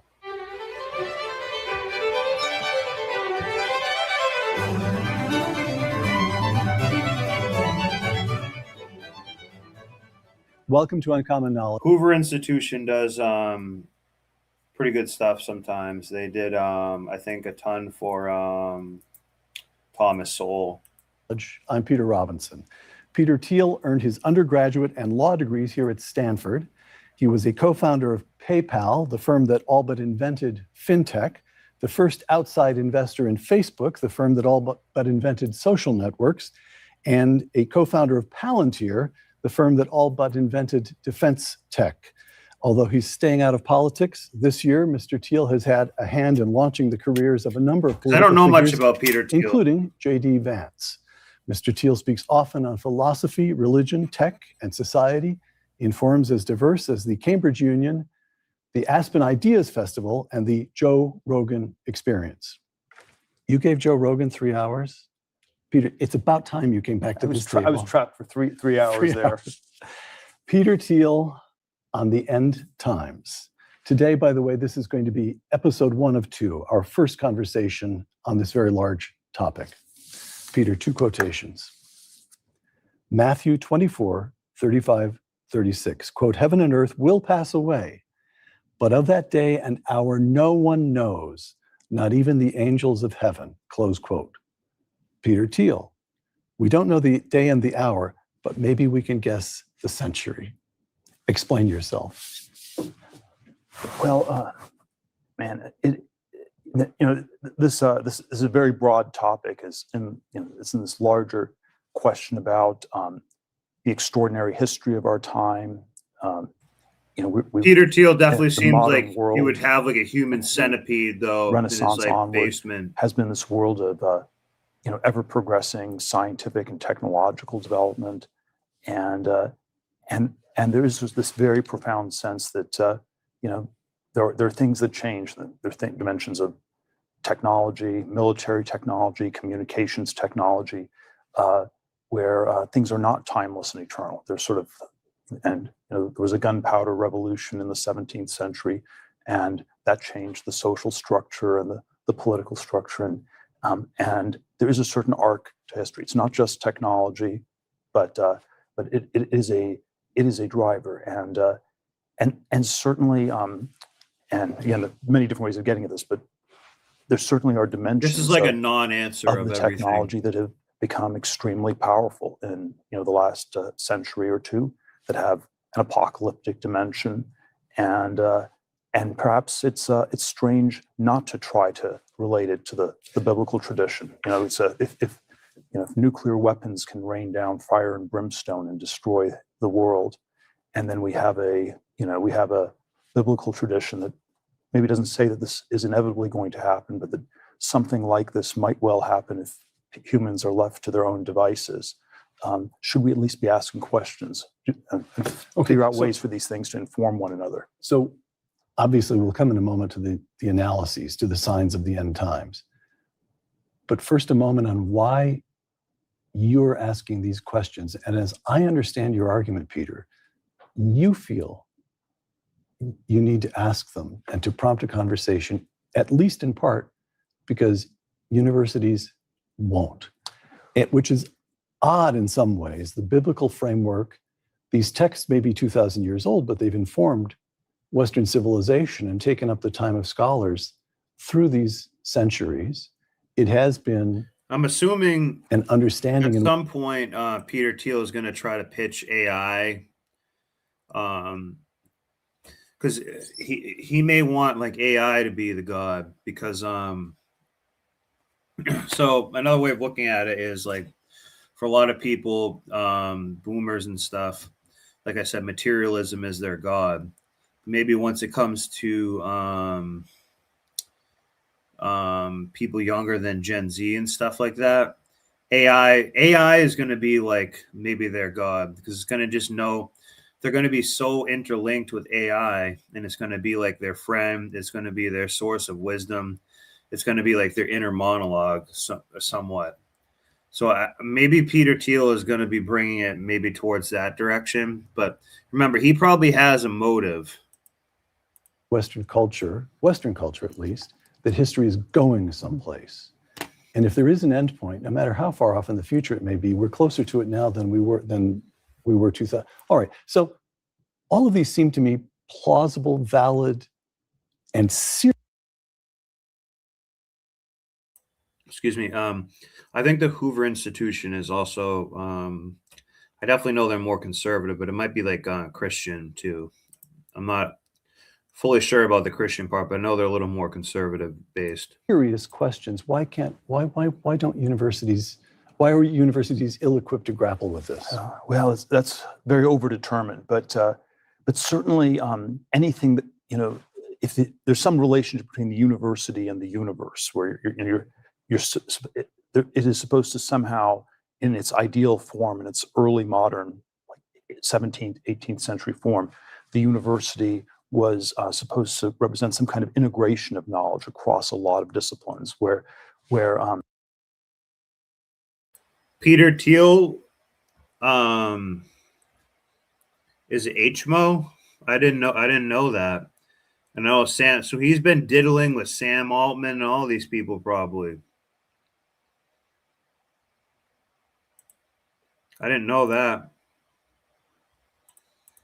They all would fit together, and for a variety of reasons one can cite, this has broken down over time. There are ideological reasons, but maybe there also are practical reasons where the amount of knowledge became too great for any single person to master, and then you had division into ever narrower subdisciplines.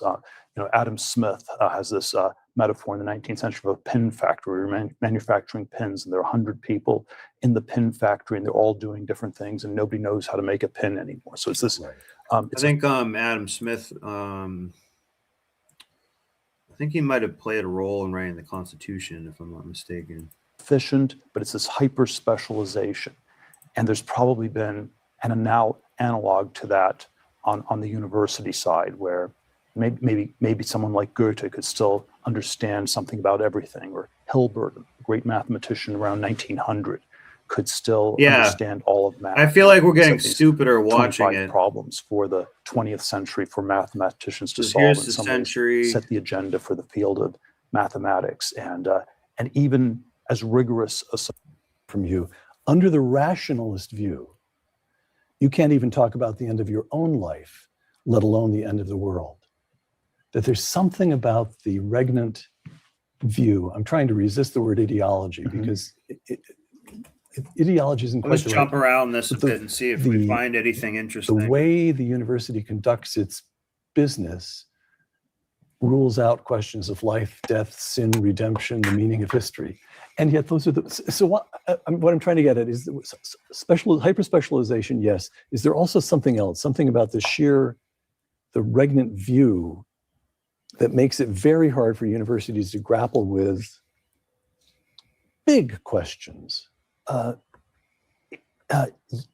Yes, they seem hard to grapple with it. Why is probably harder to say.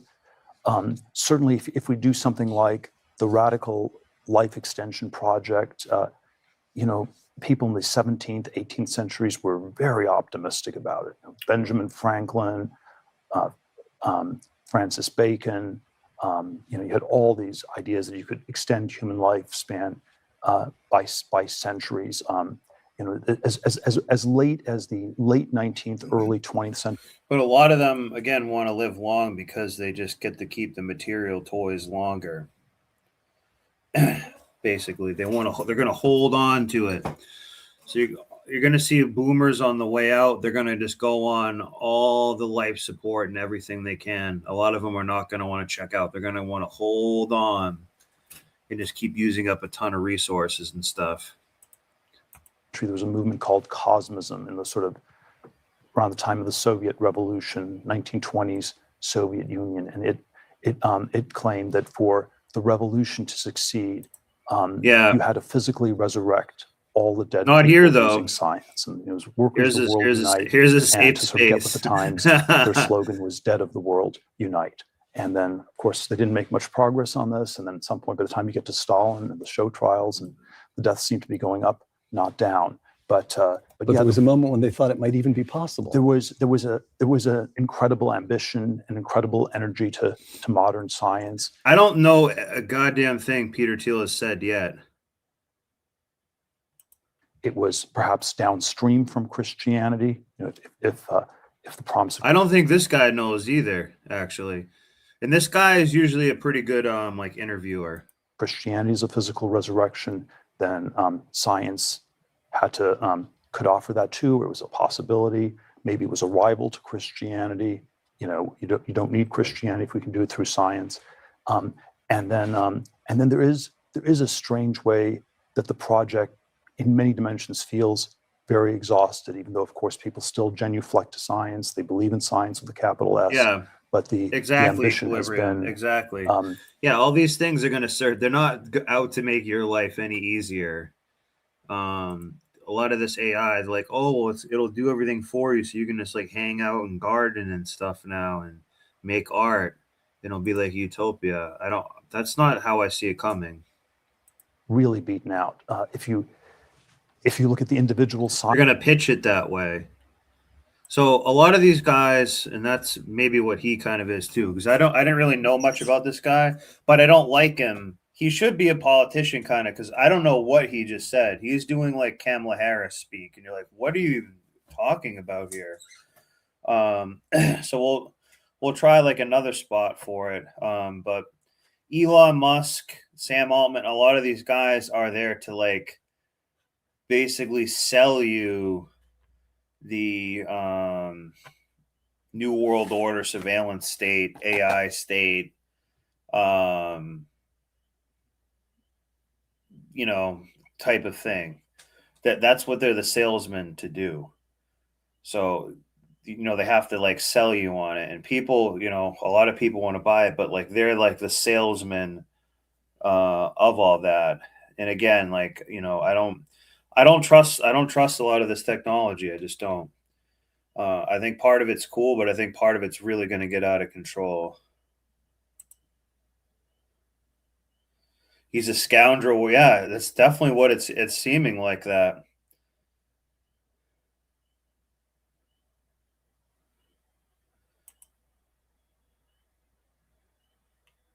Yeah, so yeah, if anything, these people are, yeah, so this guy probably does suck, but I thought even if he sucked, he'd have a couple good things to say.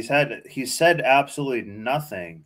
Scientists, it's sort of it's much less of the sort of heroic, you know, bold figure who breaks with dogmas and thinks for him or herself, and it's much more, you know, in late modernity, you're just a robot in a, you know, ever smaller cog in an ever bigger machine or something like this.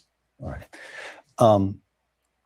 This notion of the end of times in the biblical framework. René Girard, an important figure here, professor of French literature here at Stanford, but also a theologian, I think it's fair to call him a theologian, and philosopher, wrote very, very widely, although that was outside his Stanford work.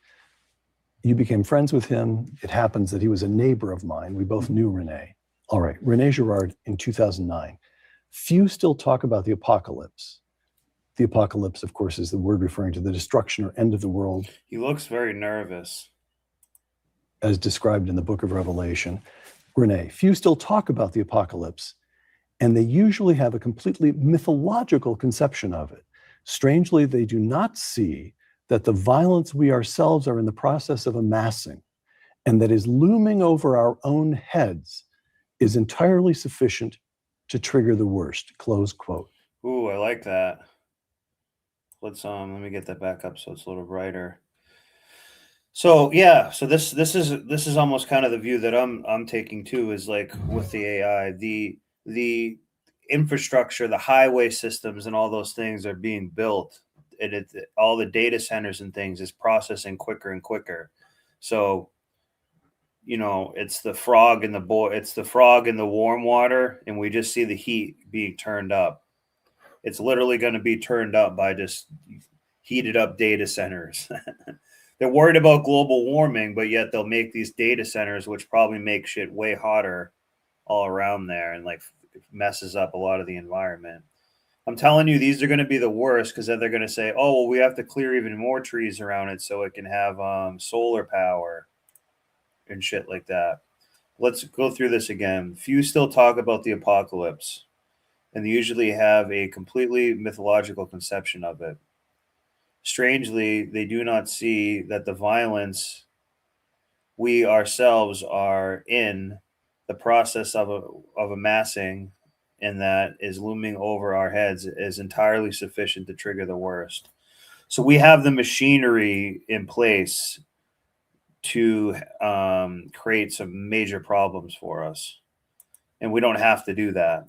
Looming over our own heads is entirely sufficient to trigger the worst, close quote.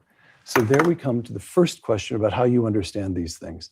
The apocalypse, as presented in the biblical framework, as symbols of spiritual realities, or the apocalypse as a plain prediction about how the world could or indeed will end.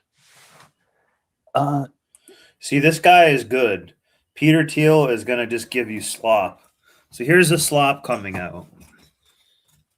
Yeah, it's let's see. It is the way Girard would have put it, and the way I came to see it as well, was that in some sense, the apocalyptic prophecies are just a prediction of what humans are likely to do in a world in which they have ever more powerful technologies, in which there are no sacred limits on the use of these technologies, in which human nature has not, maybe not gotten worse, but has not gotten better, and it has this sort of, limitless violence aspect. They are going to have a museum for that aspect to it. It's so part of the reason we're even watching this, because I was saying earlier, for like, when I say boomers, again, it's a blanket statement. It can apply to a lot, but like materialism is their god too. So they would absolutely make a museum of all that for sure. Yeah, but Peter Thiel sucks.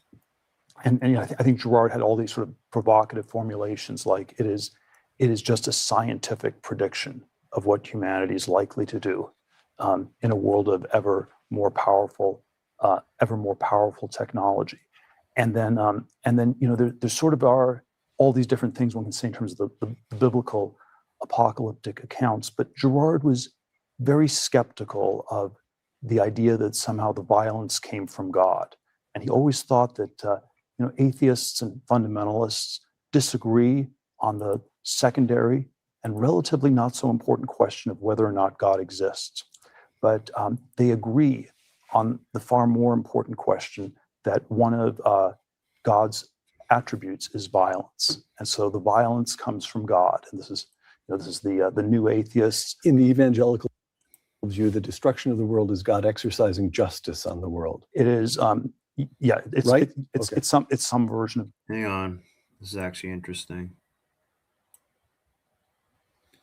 But notice this other guy had to carry the conversation for him. Disagree on the secondary and relatively not so important question of whether or not God exists. But yeah, fuck Peter Thiel. On the far more important question that one of God's attributes is violence, and so the violence comes from God. And this is this is the new atheists. In the evangelical view, the destruction of the world is God exercising justice on the world. It is, yeah, it's right. It's some version of justice, anger, wrath, some version of the anger, wrath of God, and then the atheist one's a little bit stranger because you don't really believe God exists, but still, it is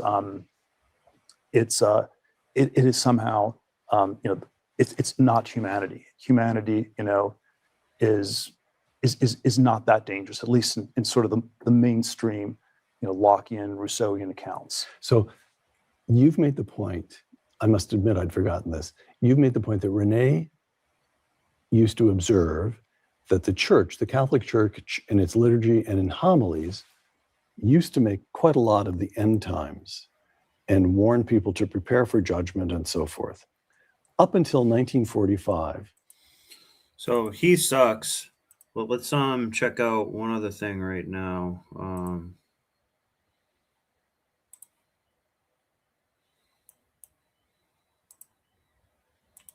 You'll be very happy. The USA will get all nuclear dust. You know what the nuclear dust is? That was that white powdery substance created by our B-2 bombers, those great B-2 bombers, late one evening, 7 months ago. No money will exchange hands in any way, shape, or form. And somebody said, how are we going to get the nuclear dust? We're going to get it by going in with the RAN, with lots of excavators, because the B-2s, remember when fake news CNN said, well, maybe obliteration is too strong a word. Obliteration. That's so deep. We need the biggest excavators you can imagine, but we're going to go in together with Iran. We're going to get it. And we're going to take it back home to the USA. Very simple. We'll see how that works out. We'll see. We'll just see how that works out for us. And let me go to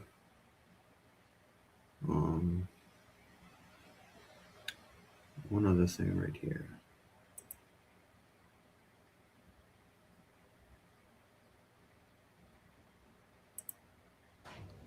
So we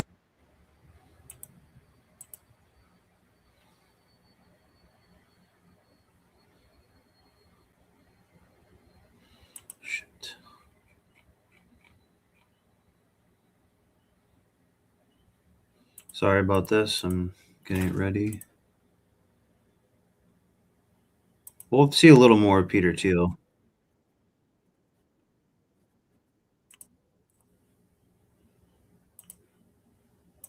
We have 10 more classes left in the lecture series.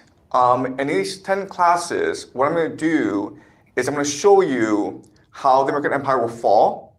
And I will show you that what will replace the American Empire is Israel, what we call Pax Judaica. So for these next 10 classes, we will do an overview of history. Anyone ever heard of and show you why history will lead ultimately to the Pax Judaica. Okay. All right. So let's do some questions from. Put a 1 in the chat if you've heard of that. YouTube that my wife has picked out. She reads all the comments. She loves reading the comments, and she sends comments to me to reply to. Okay. So the first comment is, how do we restore our right hemisphere, or how do we become more creative? And the answer is that you have to reject materialism. That's the only way. Okay, you have to reject money, you have to reject power, you have to reject materialism in order to embrace your creativity. He's talking about the right hemisphere of the brain. And your right hemisphere. As a society, what will have to happen is a major crisis that threatens our very existence for us to come together and for us to be more altruistic and more creative. A possibility is that if you really want to activate your right hemisphere, then you fall in love and you have children. Or you could also choose to volunteer, help other people, be kind and generous to other people, okay? So that's how you activate your right hemisphere. Second question is, do you want to give lessons to one class? How's your journey to find some LSD? Okay, so I'm only teaching one lecture series, but to 3 different sections, okay? LSD, psychedelics, I'm very interested in psychedelics. I myself do not want to partake in psychedelics because I don't really understand. I'll cover that for you, doctor. Why I need to. I read a lot of books. I practice a very altruistic lifestyle, and therefore I don't feel as though I need psychedelics to break out of this materialistic world. Okay, I'm already connected to the divine. So yeah. Okay, let's move on. All right, some more questions. Could you make a video on how to understand history without bias? And a response is, first of all, it's impossible to be unbiased. Okay, and that's. I think we'll get to the main correct. We're all thing subjective. after these videos are these questions are answered by him. So he suggests that you have to look at documents and try to be really critical when you analyze documents. And that's correct as well, okay? The problem is that often we don't have documentation, or we have documentation from when Yeah, I can see your point. He did go to Yale. I don't like Yale. I don't trust, like, you know, people that went to Yale. Daddy Putin actually calls Yale like a terrorist organization, believe it or not. So, yeah, he is kind of blowing up on YouTube. So I'm going to let it play a little bit more, and then I think I'm just going to find some more cop videos. We'll have some viewers here. Because those are pretty funny. And lighten it up. Because we talk some yeah, here we go. 2025. Officers Lighten it up. responded to a residence regarding a domestic disturbance. That was a long video. Right here, please. Where's she at? In her room, still with that. Step out here, okay? Step out here, man. You got any dogs or anything? Taylor, she's nice. Do you want me to take him to the car?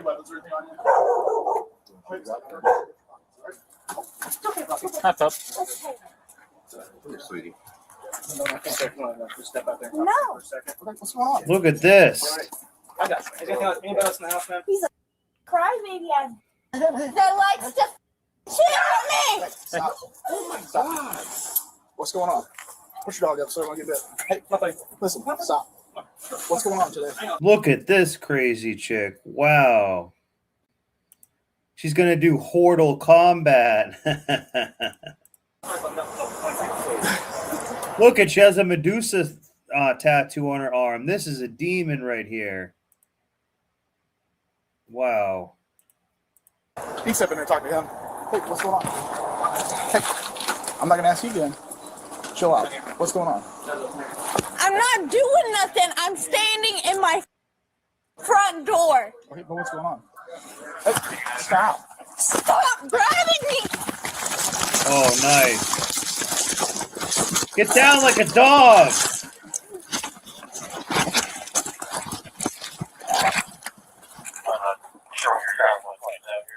Right in the face? I don't think so.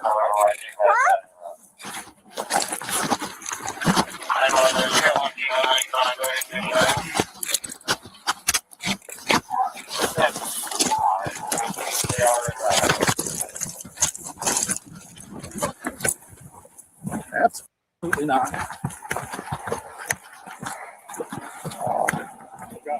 Yep. Here comes the crying.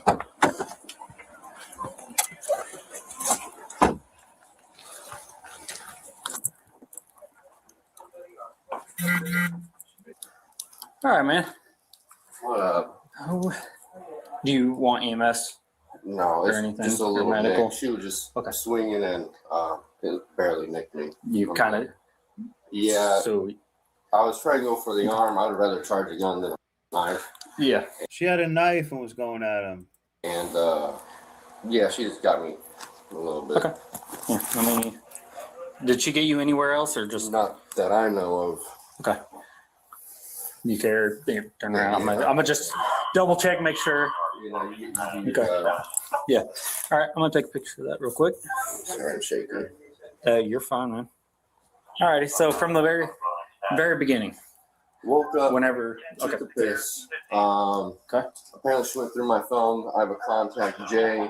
I have a friend named Jay. She deleted every single female on my phone. Okay. Because I had to do the same thing just because giving her the same treatment she was giving me. Yeah. Woke up, went to go piss. She freaked out saying, "Who the is Jay?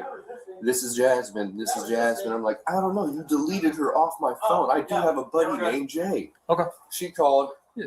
My buddy didn't answer. His girl answered. And so she freaked out. And she said, I told you. Grab the knife from in there. And then I tried calling you guys once. And it's like, no, I'm just going to call her mom. Her mom was like, can you text me? I'm like, yeah, she's got a knife. I'm just going to call the cops. Yeah. Her mom usually can calm her down. But she was a knife. And Yeah. You did the right thing. 100%. You did the right thing.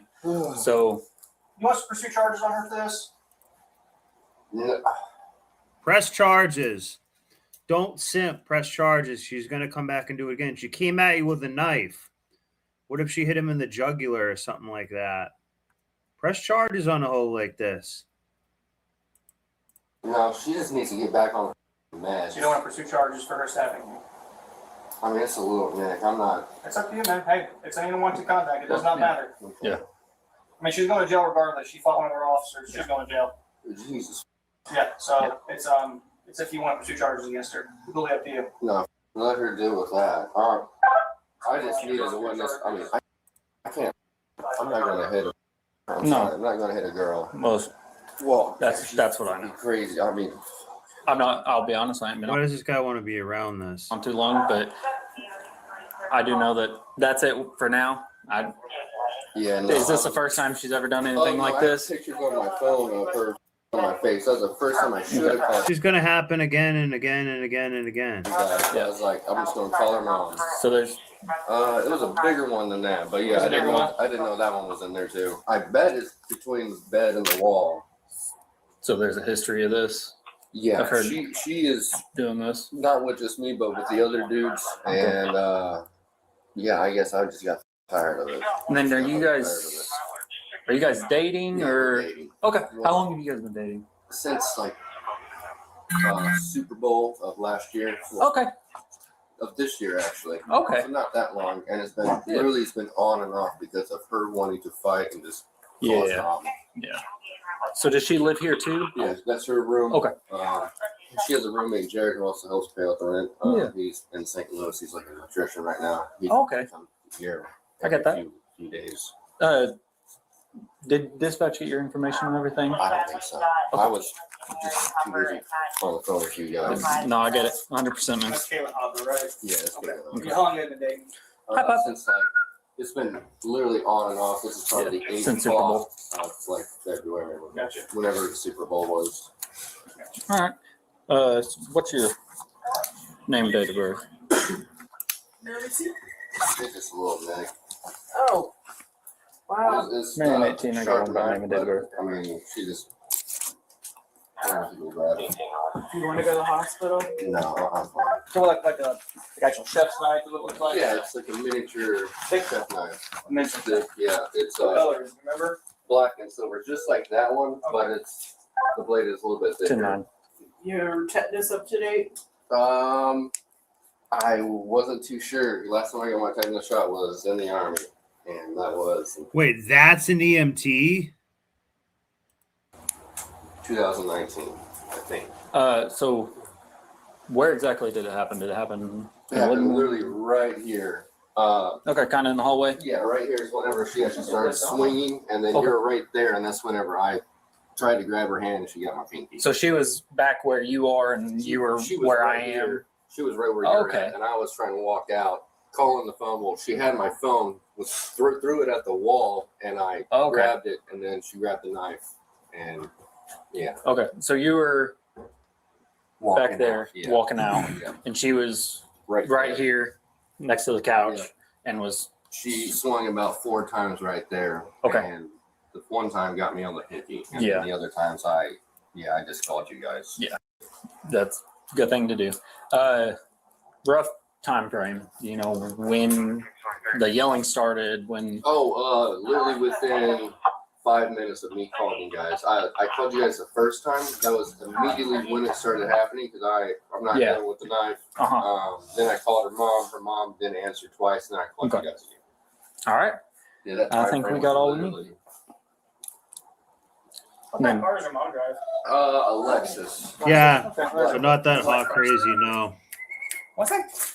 And then what does, I'm sorry, do you want to press charges on that? Yeah, she can deal with assault with a cop. I'll be fine with a little pinky. All right. All right, man. That works. Thank you, guys. I really appreciate it. Take care.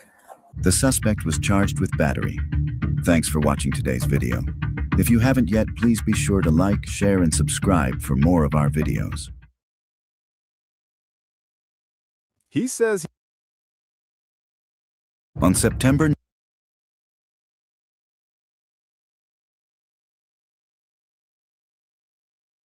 On November 17th, 2024, a routine request for a booster seat turned into a neighborhood-wide drama that could rival a reality show. Kelly claimed she only wanted her daughter's car seat, but she brought along enough accusations to fill a courtroom. What started as a civil dispute quickly dissolved into a masterclass in how to annoy every neighbor on the block.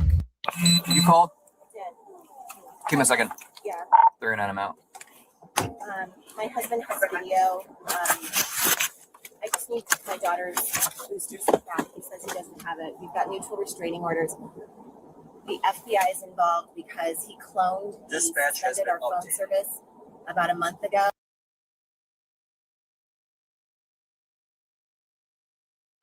Because we're separated, and then was able to pull all of our information down from the cloud. Were you talking with dispatchers now? Yeah, and then also he's raped me twice, so please know that. You made contact with them already? Yes, Oh my God! And you both have This protection chick is orders just on each other? making anything up. Mutual restraining orders, but he canceled my car insurance. I got into a car accident. I mean, I just want my daughter's car seat. Okay. That's it. He says he doesn't have it, but that's a problem because mutual restraining orders say, hey, don't dispose of anything. So, question. You said he punched you. I never said he punched me. He swung on me, and thankfully I ducked, but I tried to defend myself. So if he's got video of that, he'll probably say that. Did he put hands on you at all? Yes. What happened? So he opened the door, and I said, because I took his door ornament off to get his attention. Yep. Like, hey, I just need the car seat. I just want the car seat. He opened the doors. Yep. Yeah, we don't have to worry about that. Worry about AI messing them up or schools making them trans and stuff. Things like that. It's nice not to have to think about it. Said, get off my property. I said, just give me her car seat. We were in an accident. And because I heard him laughing on the phone, like when he found out that our daughter and I were T-boned. And this was after he canceled our car insurance. And I didn't even know about it. You got teabagged. Oh! So then I stepped into his house. I knocked over a tree. She doesn't get T-boned. She gets D-boned. Oh! Because he's decorated for Christmas. Into his house. I knocked over a tree because he's decorated for Christmas. He swung on me. And then I think I tried to grab his phone out of his hand or swat his phone out of his hand. It all went so fast. Okay. So I just want her car seat. I just want her. You said he has guns in the house? Yes. Okay. Is he? He's intoxicated. So, but law enforcement wise, is he not getting along with police or something? White male.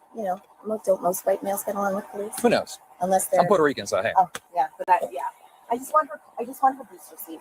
Okay. No, well, if you want to hang around here, I got another. I know what what's the house? 2818. So. Okay, I know where it is. Oh, you do? Yeah. So if you want to just hang here, I have another deputy coming, so we can. I think he's too. This is definitely an entitled woman. Too drunk or high right now to even do anything, and he keeps the guns unless away. But if you just want to go up She's trying to make it sound like this guy is just going to go off the handle. there, It's going to be probably like the nicest guy who didn't do anything too. like, hey, Kelly wasted no time unloading a full laundry basket of complaints, jumping from insurance drama to wild federal claims. She wasn't looking for help, she was looking for a fight, treating the deputy like a personal assistant for her chaos. 39 males out, they're arguing in the roadway. I'm trying to separate them. well, look, I'm not on your property. Just for now, get in your car. And Can you yes, get back in the car, and then I'll talk to him.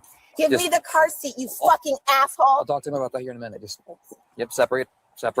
If you want to get back in the house, just hang around in the doorway, okay? I'll be there to talk to you in a minute.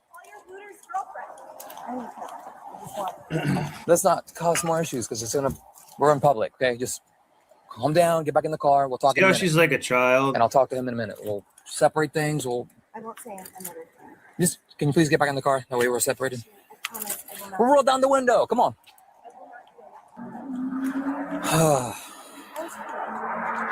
That's going all right. We just want peace. That's what we want. That's what we all want. Yeah, don't we all want peace?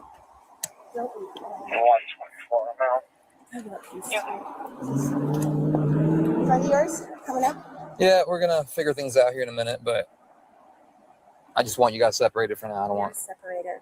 We're so separated. Hello. How are you? Good. How about yourself? So I came to get our daughter's car seat from my husband's house. I live not too far from here. I was on my way home after dinner with a friend of mine, and his lawyer told me earlier in the week you could stop by and get her car seat. You were in a car accident, my daughter and I, or our daughter and I, and Because she's probably an idiot driver.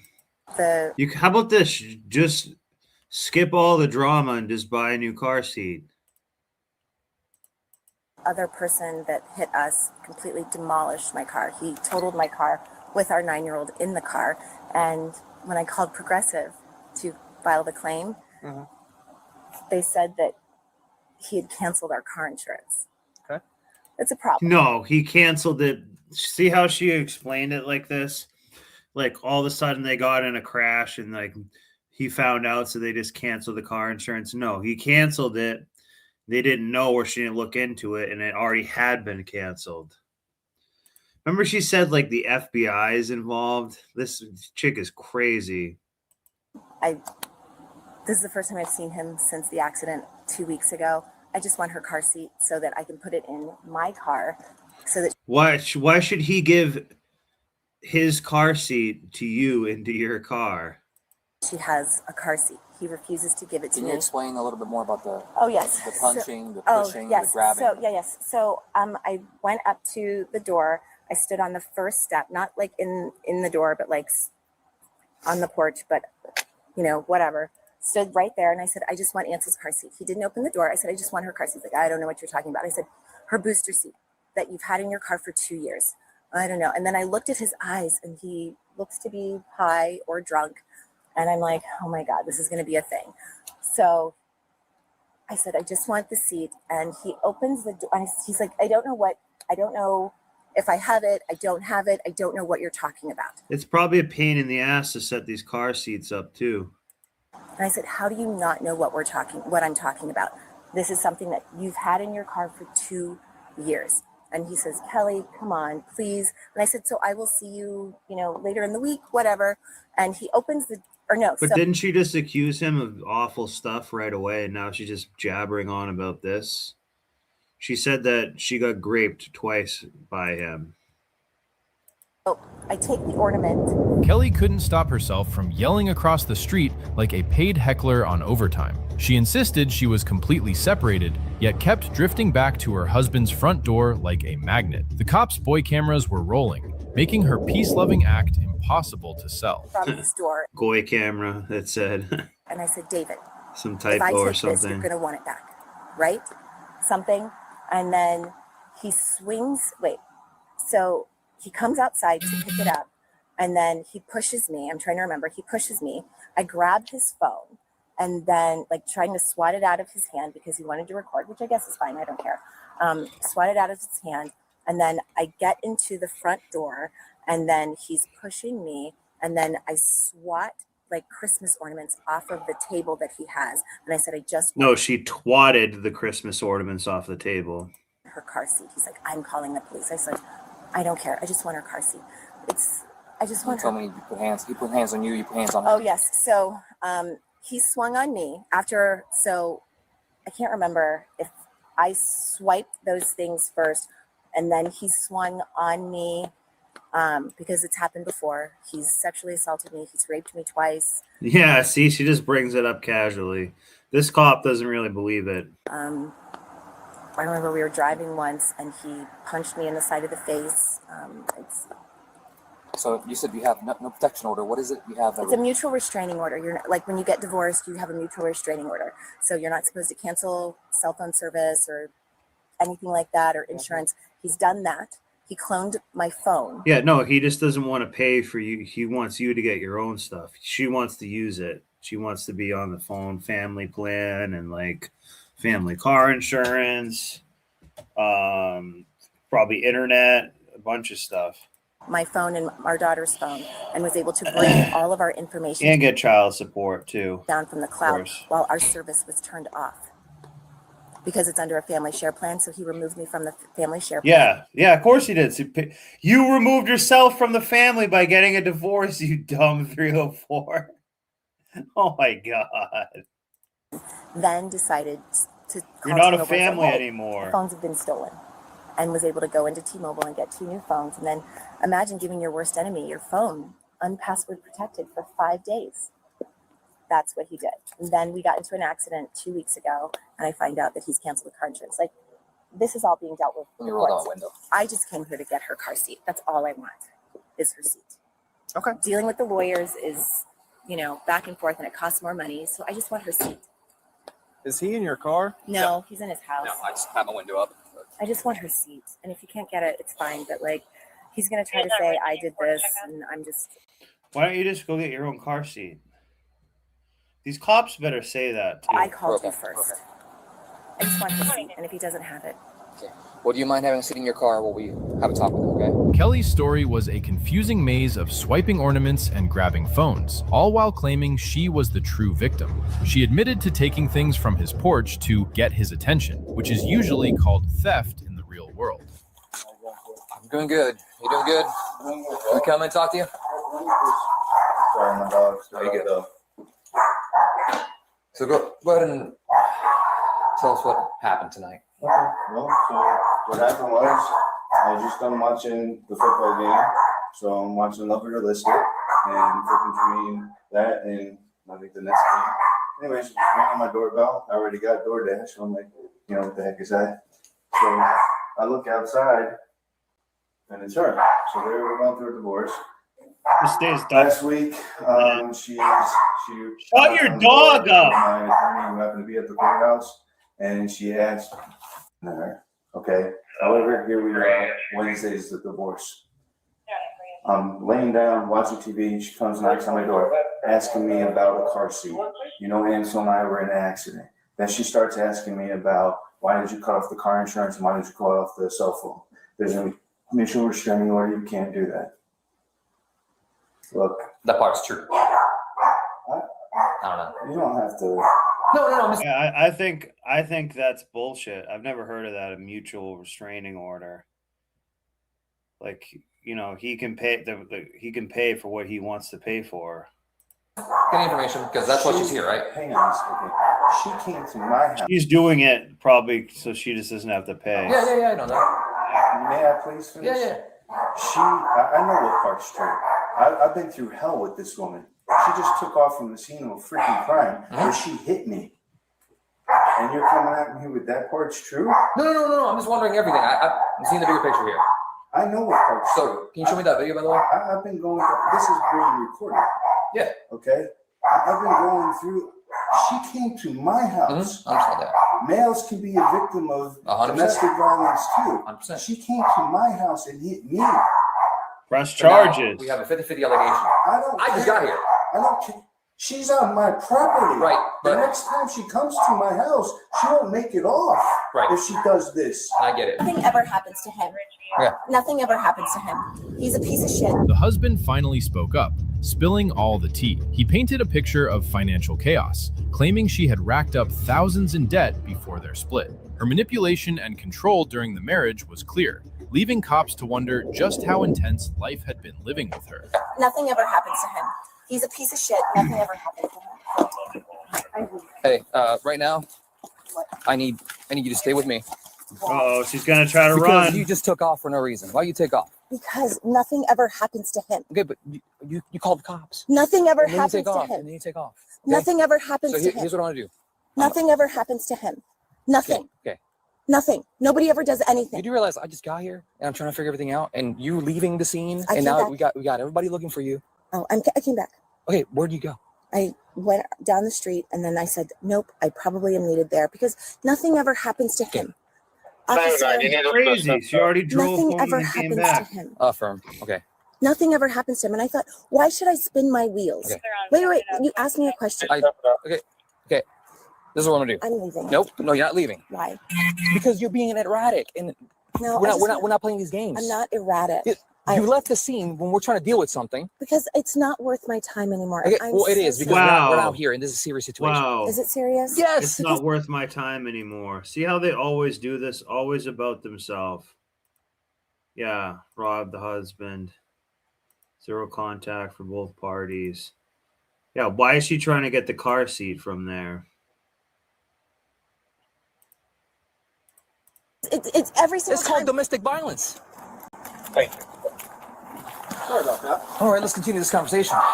You're watching the video. That was the end of it, but she's saying I hit her.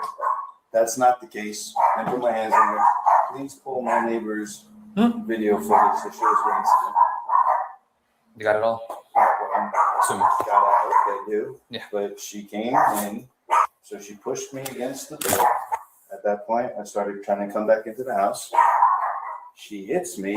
I back up, and that's when you call. But if this guy had pressed charges earlier, he wouldn't have ran into this. That's when I tried to get my camera out, and that's when you caught her. Well, after she threw my stuff on the floor, that's when you caught her saying all that stuff as I was back up. You saw me heavy breathing. And I tried to take a picture of it, and just to kind of preserve whatever, because I've been down this path with her back and forth. Never had any of all this happen. Do you know your neighbors' names? I don't, but we can knock on the doors. No, I will. Or is this one with the lights or Well, I mean, this one's a direct shot, and that one they have with the lights. I mean, there's one that's pretty wide angle, but you can see it right there. Okay. I'm hoping that somebody, or they have a blink camera. I mean, we can see if mine. He's the one that came and told me that. See, I don't think this guy did block. anything. But see how he's like kind of beat down by this and afraid to speak up. So if you get hit by a woman, you're simping. Telling my neighbor. You get hit by a woman and don't really do much about it. If it if it happens many times, you're simping.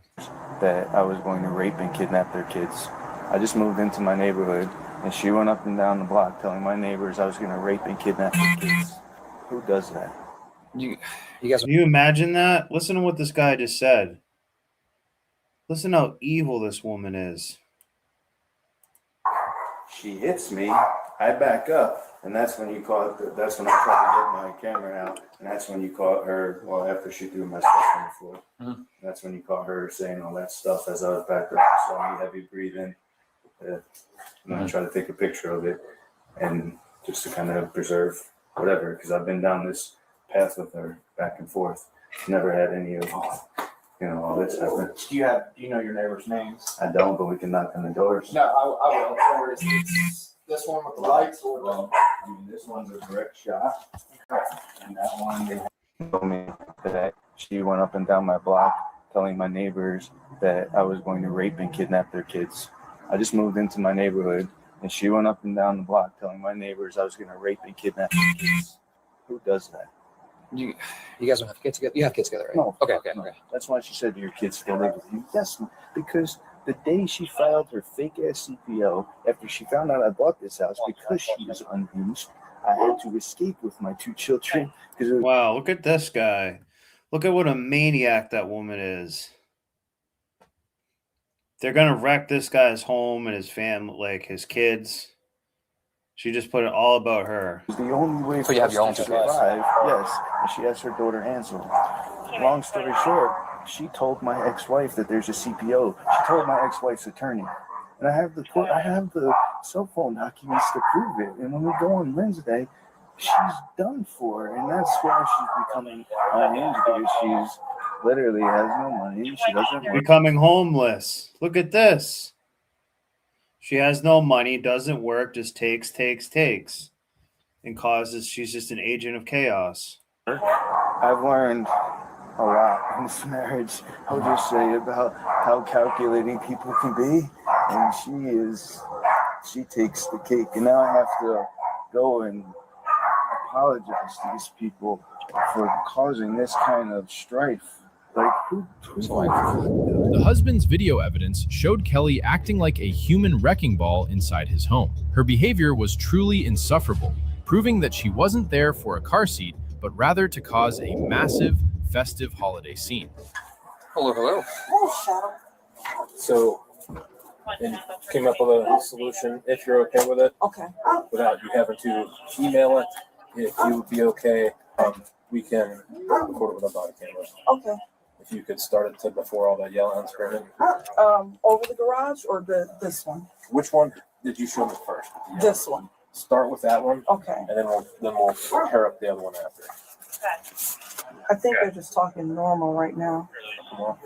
Yeah.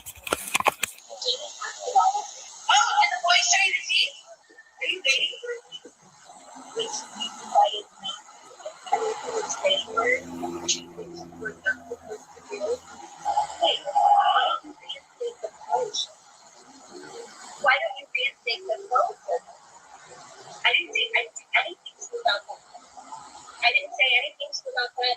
I didn't retaliate, but that's what we're supposed to do. Recording. Why the fuck would you cancel my fucking car insurance? Why the fuck would you fucking do that? Why would you cancel my fucking car insurance? Why? Why would you cancel my car insurance? Why? Why would you do that? You canceled my car insurance because I'm an accident, David. You raped me. You raped me. You hit me thousands of times. I paused. That might be that. Just that clip.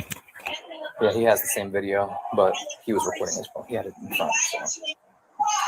Why would you cancel my car insurance? Why? Why would you do that?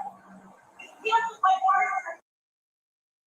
It shows where her values are at. She brings up the car insurance first, then the fact the grape war happened.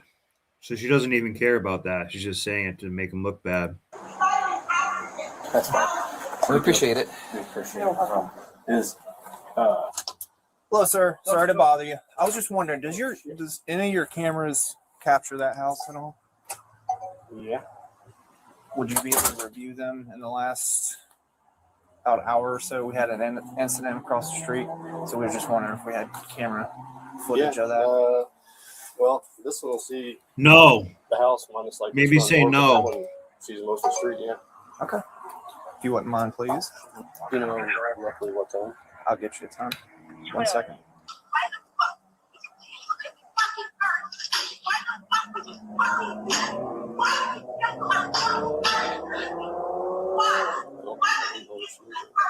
She's at the front door.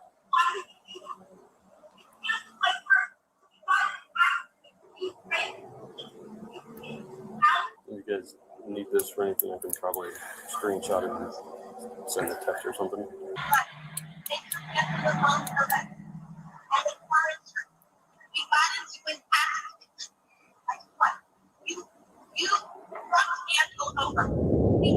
When neighbors' cameras came into play, it became obvious the entire neighborhood was caught in her drama. She spread rumors of rape and kidnapping, escalating fear and confusion. Her behavior wasn't just erratic, it was calculated manipulation with dangerous consequences. Watching her operate was like witnessing a masterclass in control and toxicity. We're driving up and down the street, like telling everybody she could find outside that he's a rapist and he's like stealing kids and shit. Like, Jesus Christ, like, yeah, it's just we can't. Yeah. Yeah, it's definitely a crap show. Appreciate your time, brother. Yeah, no problem. Then you know Yeah, what? bring it down here. Bring it down but here. You know what? I have been in this Okay. marriage for I'm 4 gonna detain you. I'm sorry. I'm gonna detain you. Why are you detaining I'm me? going because you're at. No. Put your hand behind your back. Why? Put your hands behind your back. I'm What? going to detain you. For what? For now, until we deal with this No, whole no, situation. no. Yes. Yes. Why are you detaining me? Because I need you to understand. Me. Grab it. Yeah, I was impressed by that too.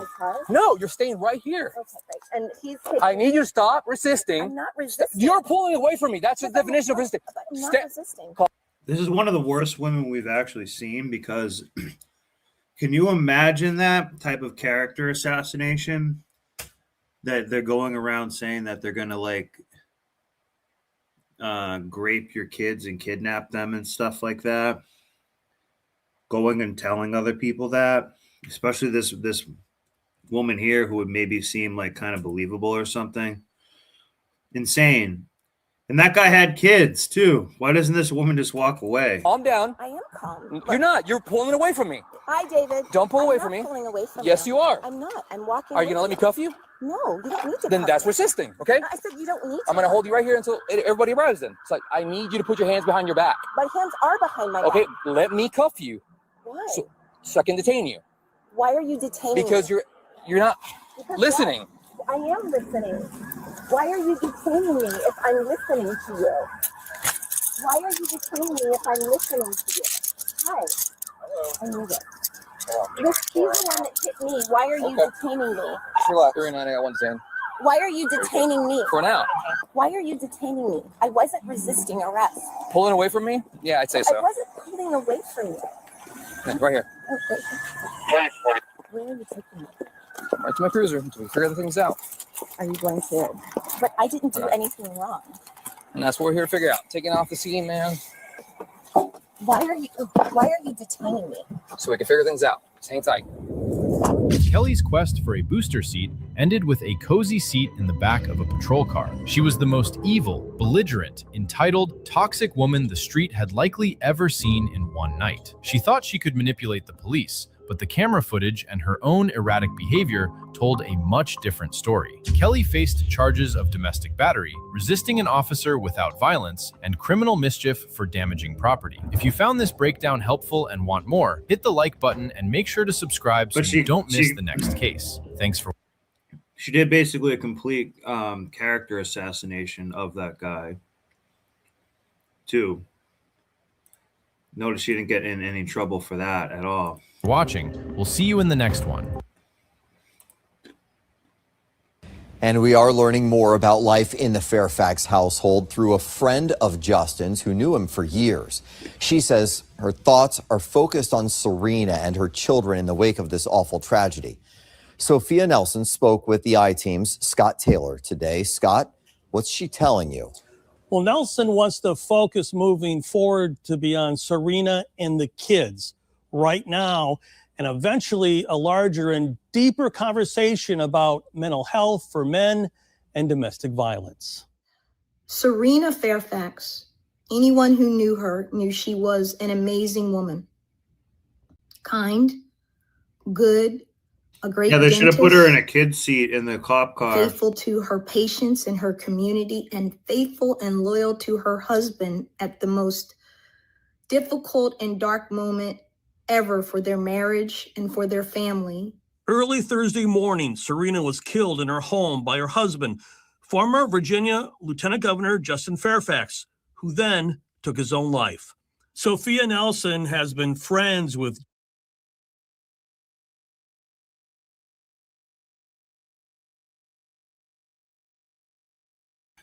And you know something? That's kind of what you want in a politician. Someone who commits, someone who stands up, someone who gets shit done and does what they say they're going to do.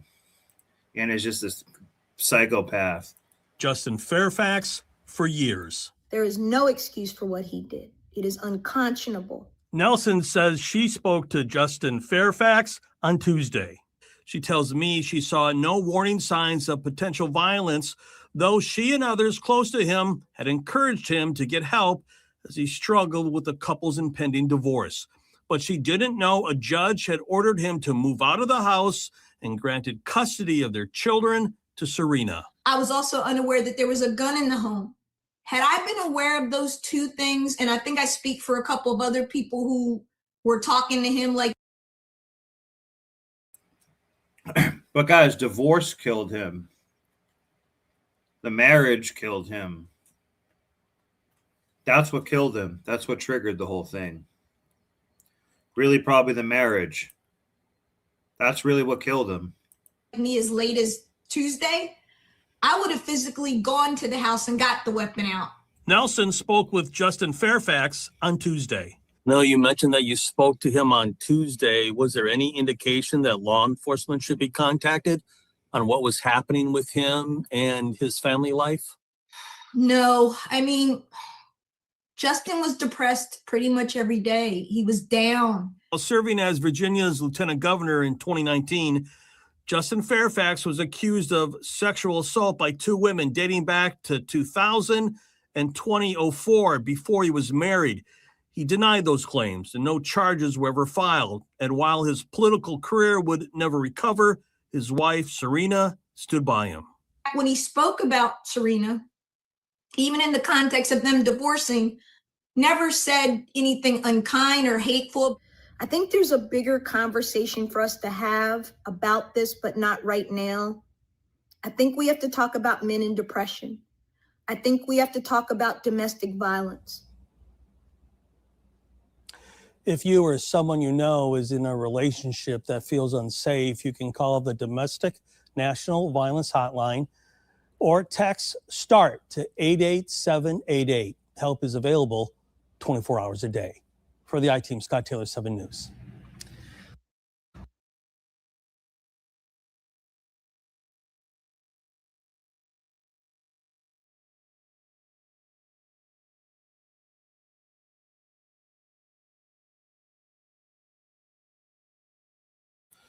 So thanks for being here, guys. I'm gonna call it a night because I'm gonna work again tomorrow. So I thanks so much for being here, and I'm gonna keep doing these live streams too to get new subscribers and go over a lot more of the that Gnostic viewpoint and talk about religion and talk about important stuff. And we'll make sure to, have some laughs too. So, thanks guys so much. Have a great weekend. I'll be putting in more time again soon. Thank you.